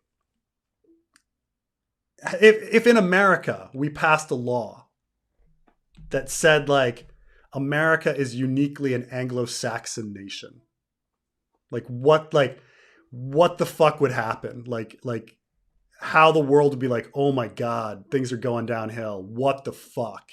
Like, even if you could say that this law, like it's all like lip service and there's no like force to it. Like, imagine if the United States like passed a law that said it was unique to the Anglo-Saxon people, you know, and that English was the official language. America has no official language, by the way. And that Anglo-Saxon settlements, like in various places near American Indian tribes, have national value. Like, what that would do to the feelings of like non-Anglo-Saxon Americans, you know?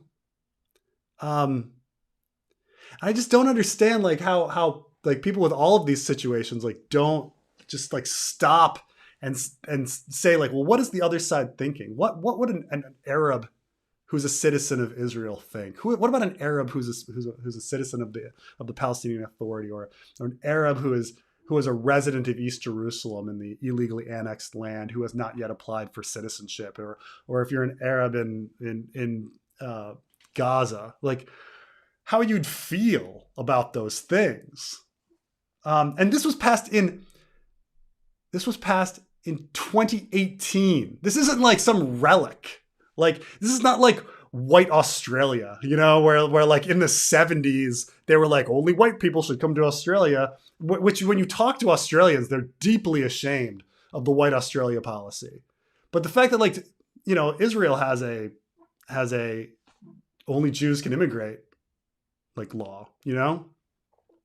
But like, I just don't get it. Like, I don't get how one can, like, on the most basic level, like, what would the other side think? Stuff that you're supposed to think about when you're 12. like that no one does. Like, oh no, any criticism of Israel is just like Preston is a Nazi channel.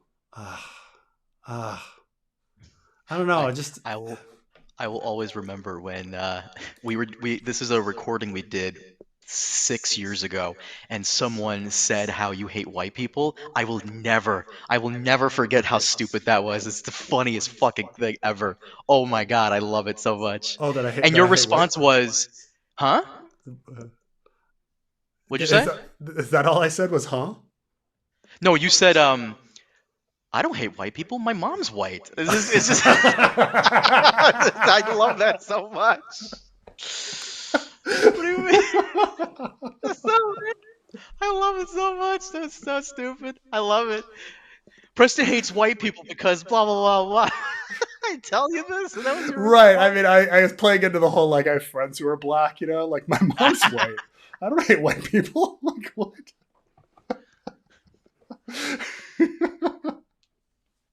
Kyle needs to explain this one. What the fuck, dude? Oh, this is Ridley Scott's take was dumb as Netflix's Cleopatra. I don't care about what historians say. My mama said Cleopatra was black. Yeah, Cleopatra is a it's so we know that Cleopatra was part Greek, and she may have had Egyptian um uh heritage as well, but it's a far cry to say that she would say Nubian. Like I don't think anyone would ever say that there was a Nubian up in Lower Egypt that could be part of like Cleopatra's family. And I understand that like like when people are looking for some reason people look to like history to like try to attach themselves to it somehow.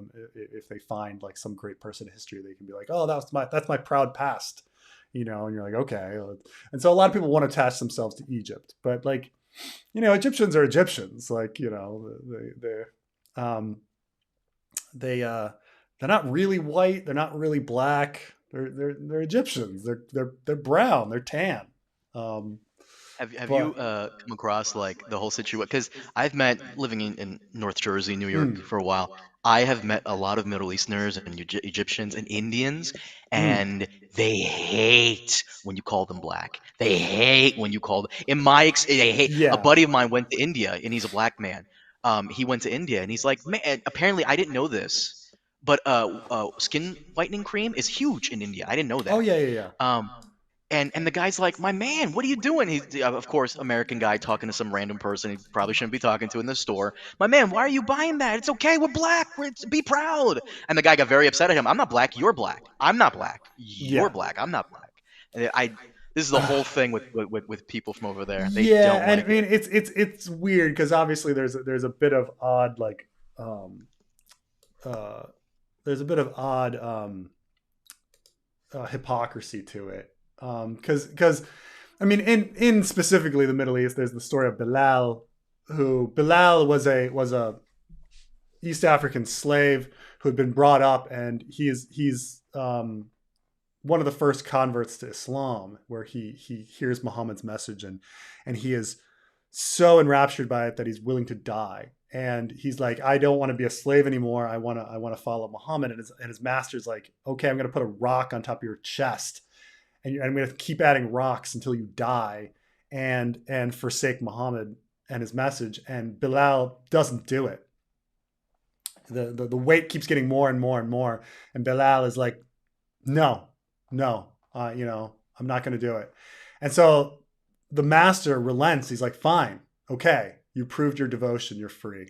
And so like Bilal is like one of the prophet's companions, and so it's but at the same time, few people are called Bilal versus say Hamza, like one of the more popular companions, because he's black. And like it just gets down to like the people that are dark tend to be peasants. They tend to be out in the fields. People that are light tend to be the idle rich, and therefore you want to look idle rich. In America, it's kind of reversed. If you're rich, you have time to go to the beach and tan. But like these are the Ghor people who are in The what Jordan. people? Ghor. The say that again. Roar. Hmm. The roar I people. I just wanted you to say it multiple times so I can use it for Yeah, my the ringtone. I'm roar, sorry. Continue. roar people. Yes. In Arabic, there's a sound. It's kind of like a gargle. Roar, the roar people. Um, and they live in the Jordan River Valley, Dead Sea, and like they're very dark compared to other Jordanians. And so people call them the Black Jordanians and such. And these are them. They're not exact. They don't exactly look like what we think of as African black, but like um, they are considered like the bottom tribe in Jordan. Like people really look down on them, which is a sad thing. But yeah, racism is everywhere. and and but the Middle East gets really confusing when it comes to race. Like not all the races, like race doesn't really apply anymore. Um, so it's weird, but people don't want to be people don't want to be associated with the not respected person in a society. So um, um before you go, can you address the Bin Laden sympathy recently? I love you, man. Thanks for everything. Um, so yeah, I heard about the and this gets into a lot. This is a funny question, but Brazil loves Bin Laden, man. it's funny is after 9/11, I was in Brazil and I saw a guy wearing an Al Qaeda t-shirt. And keep in mind, this was right after 9/11, so it was What the December fuck? of that year. And I felt so insulted that I went over to him and I was like, and I told him in Spanish because I don't speak Portuguese, but I was like, It's I true. I've a friend who died in the Pentagon. It's not funny, and he just kind of shrugs, but It's true. All Brazilians speak Spanish. This is true. yeah. So, or at least he claimed he spoke Spanish. So it's I mean, I was exaggerating. I had an acquaintance but nonetheless, but you tell the story nonetheless. But the Bin Laden sympathy. Look, and this is very important because I had another message on here where after my last stream where somebody threw out a hadith that was anti-Jewish, and so for those that don't know, like the Quran is a relatively small book, about the size of the New Testament. Doesn't say very much actually. Like the Quran, it's mostly poetry, very like general things that don't mean anything. Like God favors the righteous and damns the wicked. You're like, oh, like absolutely nothing to the statement. Like of course, like. And then a lot of it's inheritance law and divorce law. Like the Quran is a relatively like light document. There's not much in it. So meanwhile, there is this other thing called hadith, which are supposed sayings that Muhammad said in a long chain of like Abu Bakr said that Omar said that Usman said that Muhammad said that like I like cats, and these are seriously some of the things. Some of them are as ridiculous as like I like cats, or you should brush your teeth this certain way. Like honestly, some of them are really dumb. And each one of these hadith, in plural, it's ahadith, and like the ahadith, like there's many sets. Some are accepted by the Shia, some are accepted by the Sunni, and each one's like an encyclopedia of writing. And keep in mind that like written home, and keep in mind that these are all written in Quranic Arabic, which is not comprehensible to any modern form of Arabic. So it's not like a only educated scholars and like read this stuff. So the average Joe guy in the Middle East, like when you talk about like hadith or the Quran or stuff like that, like he can't read this stuff. Like he doesn't know what it says. He doesn't own like an encyclopedia version of like the different hadith and is going through them. Like, this is not part of his everyday life, So like looking at these like random sayings or whatever is it's just not part of a Muslim's regular life. Like Muslim's regular life is going to mosque and hearing what the imam says. Just like a regular Christian's life is going to church and hearing what the minister says. The regular Christian is not going through Psalms and finding random passages and then living his life that way. They'll claim it. They'll be like, "Oh, read the Bible." And some Muslims memorize the Quran, but like that doesn't mean anything. Like they just pick and choose random shit. Like like the Bible says to kill your children if they're disobedient. Nobody's fucking killing their children if they're disobedient. So, and all of this is important, and I'm going on this long roundabout to say that like people aren't committing violence because of the religion. As much as I don't like religion and organized religion, the religion isn't the thing causing people to kill people. And so like being like, oh, we'll never get around. And the point of this guy's comment was that like he's trying to say that like, oh, because there's a negative thing written in a hadith or the negative thing written in the Quran, that we can never get along with Muslims. And that's just insane, because there's worse things in the Bible. So the thing is why do when these terrorist attacks happen, everyone's like, why does it happen? And they're like, oh, well, it's because of the religion and the religious zealots. That might be in the mindset of like a grunt. But like for the most part, terrorists have very clear political motivations. And I'm not saying they're good motivations or they're right motivations, but usually the motivations make sense. So like, for instance, Hamas went and killed a bunch of people and kidnapped hostages because they wanted hostages released. Their hostages released. Okay. Now, on the news and from word to mouth, everyone's just going to be like, they want to destroy Israel. Oh, the Muslims, they want to kill every Jew. Oh, they want to have their 72 virgins. No, they actually had a pretty fucking clear political message. The clear political message is there for anyone to read. It's not fucking like rocket science, okay? They use religion as their excuse. They use the religion to try to pull grunts in, to do their bidding, to blow themselves up, whatever. But the grand reasoning for terrorist attacks is never the religion, okay? There's always an actual reason for it. And so bin Laden was very fucking clear on why 9/11 was done. He told everybody he didn't want American military bases in Saudi Arabia. Like, he was like, and because American military bases mean that like we're propping up the Saud regime and he didn't like the Saud regime. That's it. Like, of course, like it's not a good reason to do 9/11, but it's a reason that like, oh, you had a political, like, this is what you want. This is why you were doing it.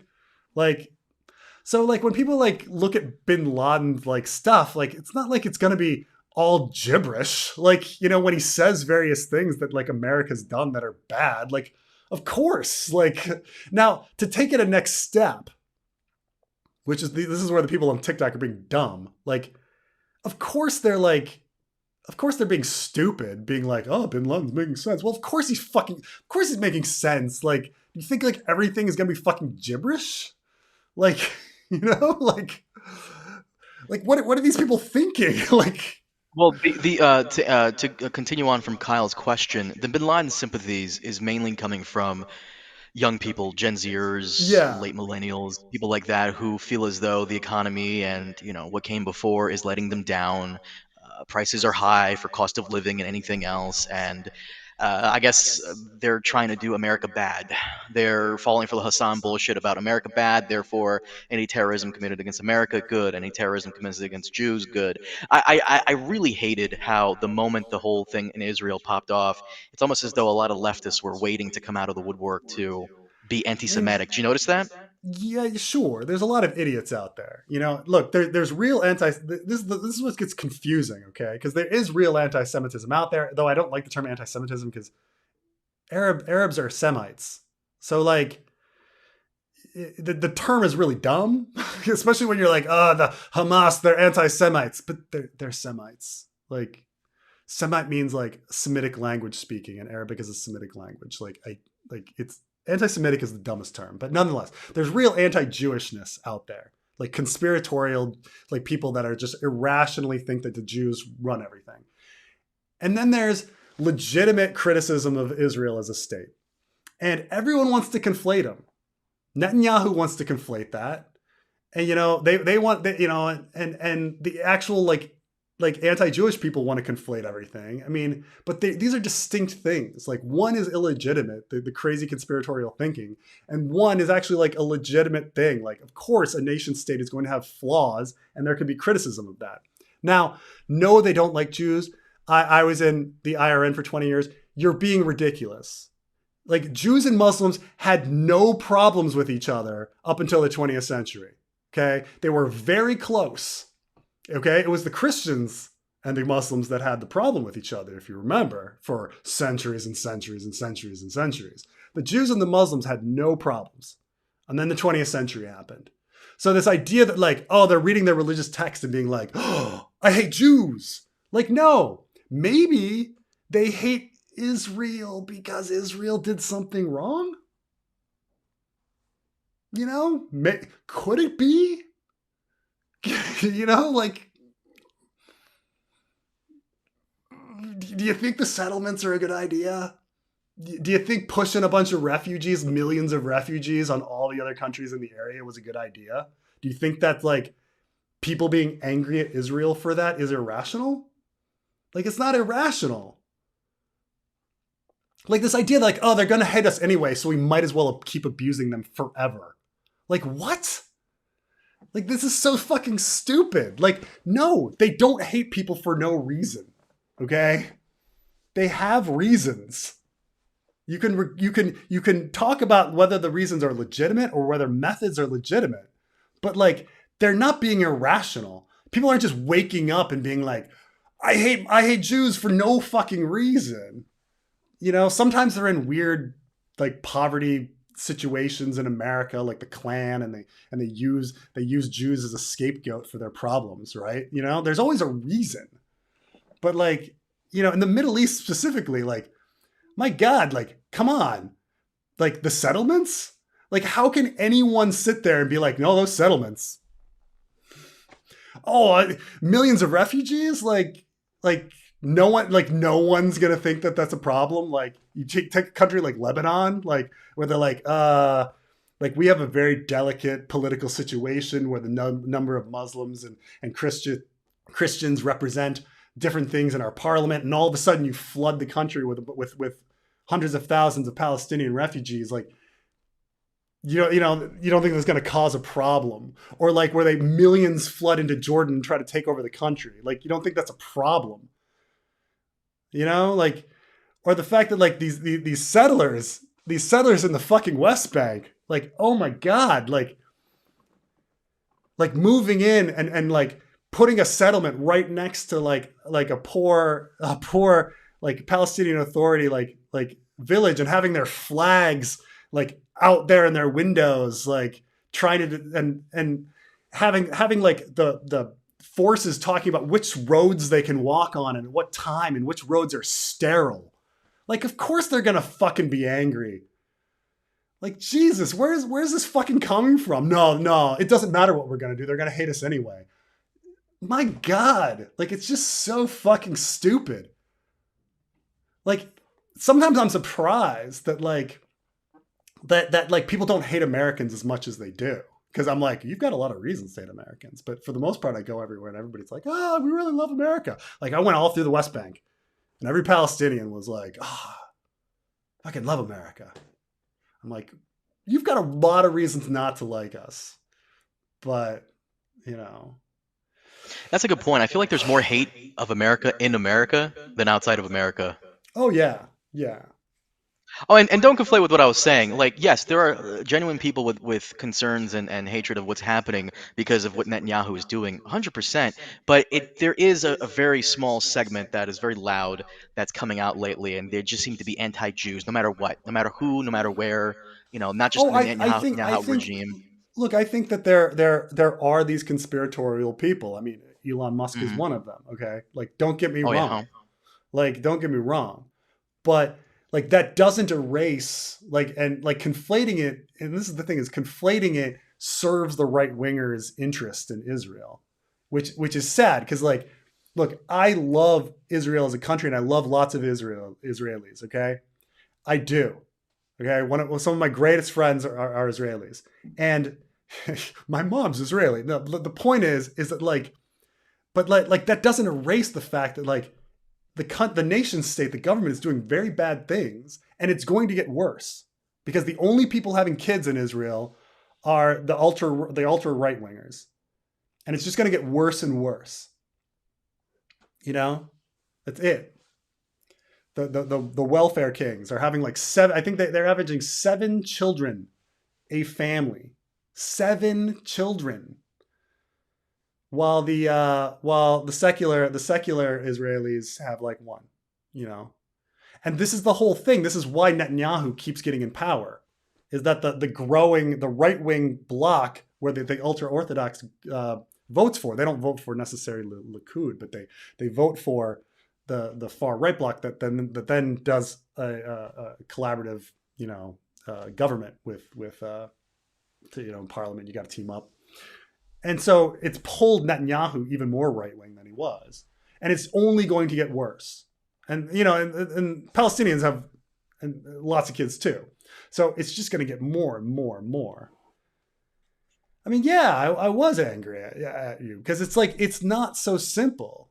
Like, I'll tell you, this is a true story of mine. Okay, so I used to live in Jordan, and when I was in Jordan, I was dating a Jewish American girl who was a Peace Corps volunteer, and she was living in a village, helping out there. She had to lie about not being Jewish. I mean, she wouldn't tell anybody in Jordan that she was Jewish, but we were dating, and we went. I brought her to a party in Amman, and it was mixed company, and weirdly, so weirdly, there's this Scottish woman in the kitchen, and our like HR assistant was there too, and our HR assistant is Palestinian Jordanian, and Jordanian citizenship. Her family's originally from Palestine, and we're sitting in this kitchen, and for some reason, randomly, the Scottish woman starts talking about how she hates Jews. Like out of fucking nowhere. Okay. My girlfriend's standing right next to me.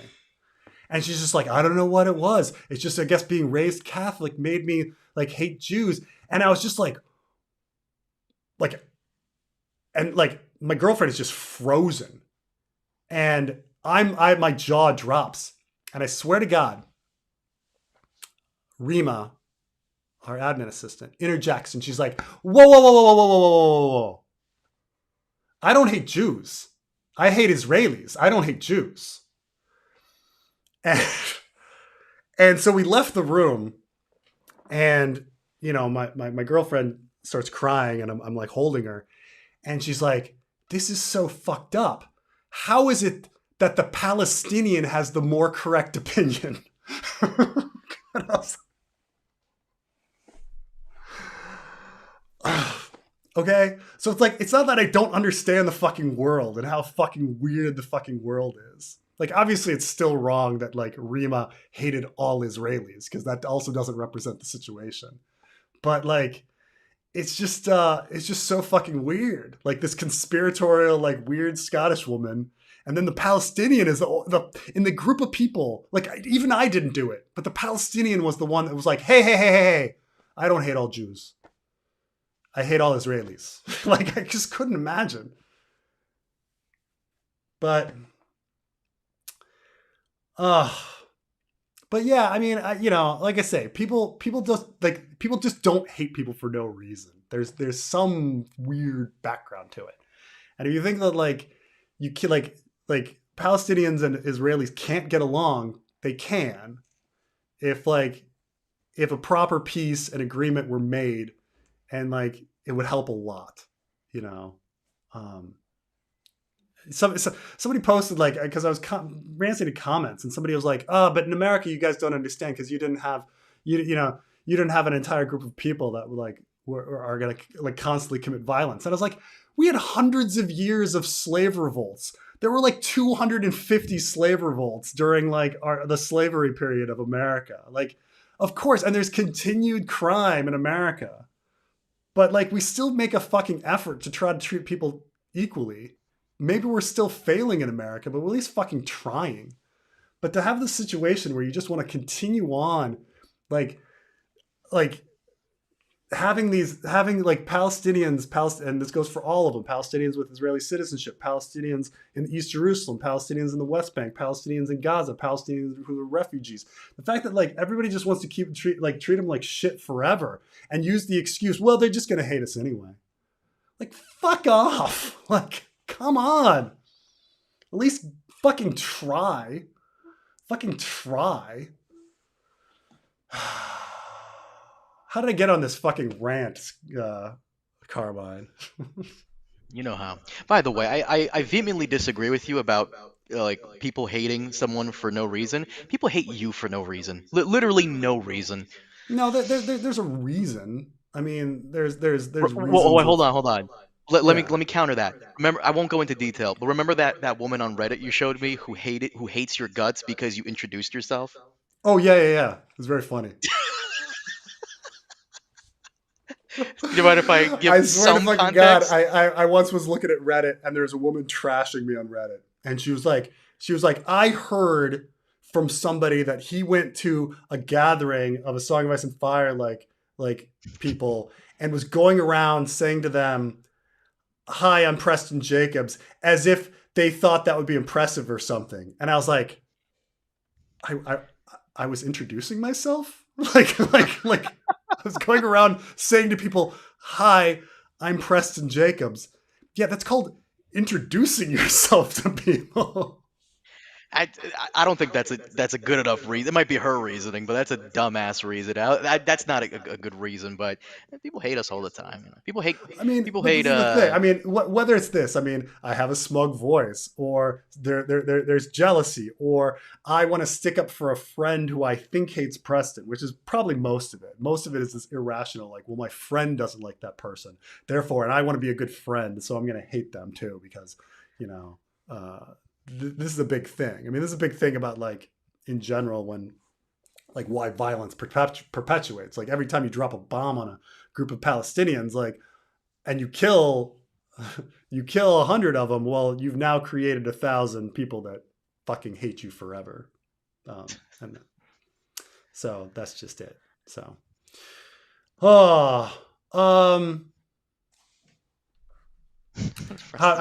real quick, and then I gotta go. I gotta fucking go. I'm sorry for all this. I'm sorry for these like last minute rants, but how would things play out? Look, you either one state solution. Everybody gets citizenship, and Israel stops being a Jewish state, and it is a multicultural secular state. That would be the best case scenario, I think, because frankly, I also know exactly. I've been to the schools, okay, in the West Bank. I know what the kids are getting taught, okay, and the same with Jordan too, okay. They're getting taught a bunch of fucking religious shit, okay. There's not science books. They're getting taught religious fucking shit, okay. They're never going to succeed with their education system that they have, okay. It's bad, okay, and they only go to school half a day because the schools are so crowded. The Palestinians go in the morning and then a second lot goes at night. It's 50 kids a classroom. It's fucking chaos. The schools are horrible. You need equal rights for fucking everybody. Secular education, secular governance. No Jewish state, no Muslim state, no Christian state. Secular. You need to pump money in for good schools. Pump money in for good schools. Okay? That's the best solution.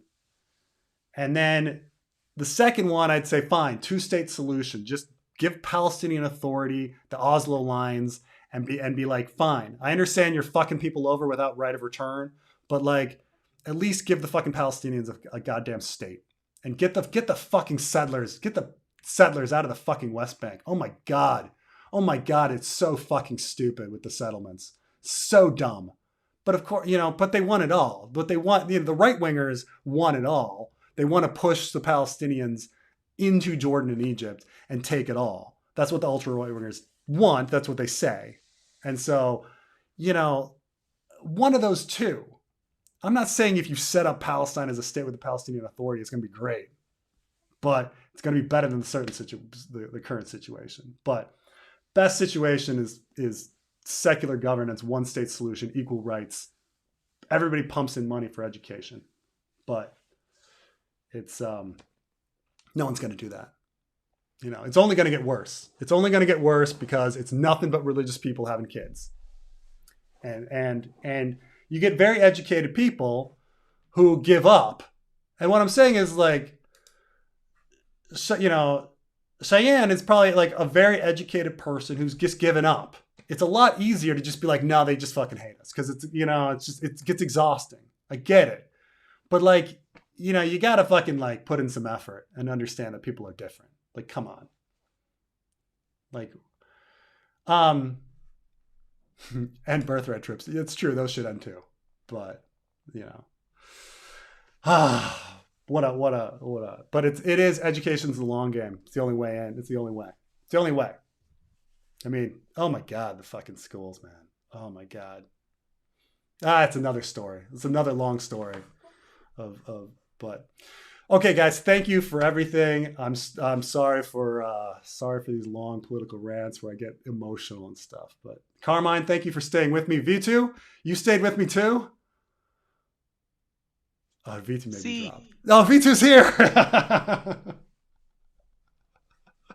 Thank you, everybody. Thank you. And I'll see you next week in America, maybe. We'll see if I can do America next week. Maybe at least 2 weeks. I'm not sure if I'll get it next week, but at least 2 weeks. All right, man. Talk to you later. Bye.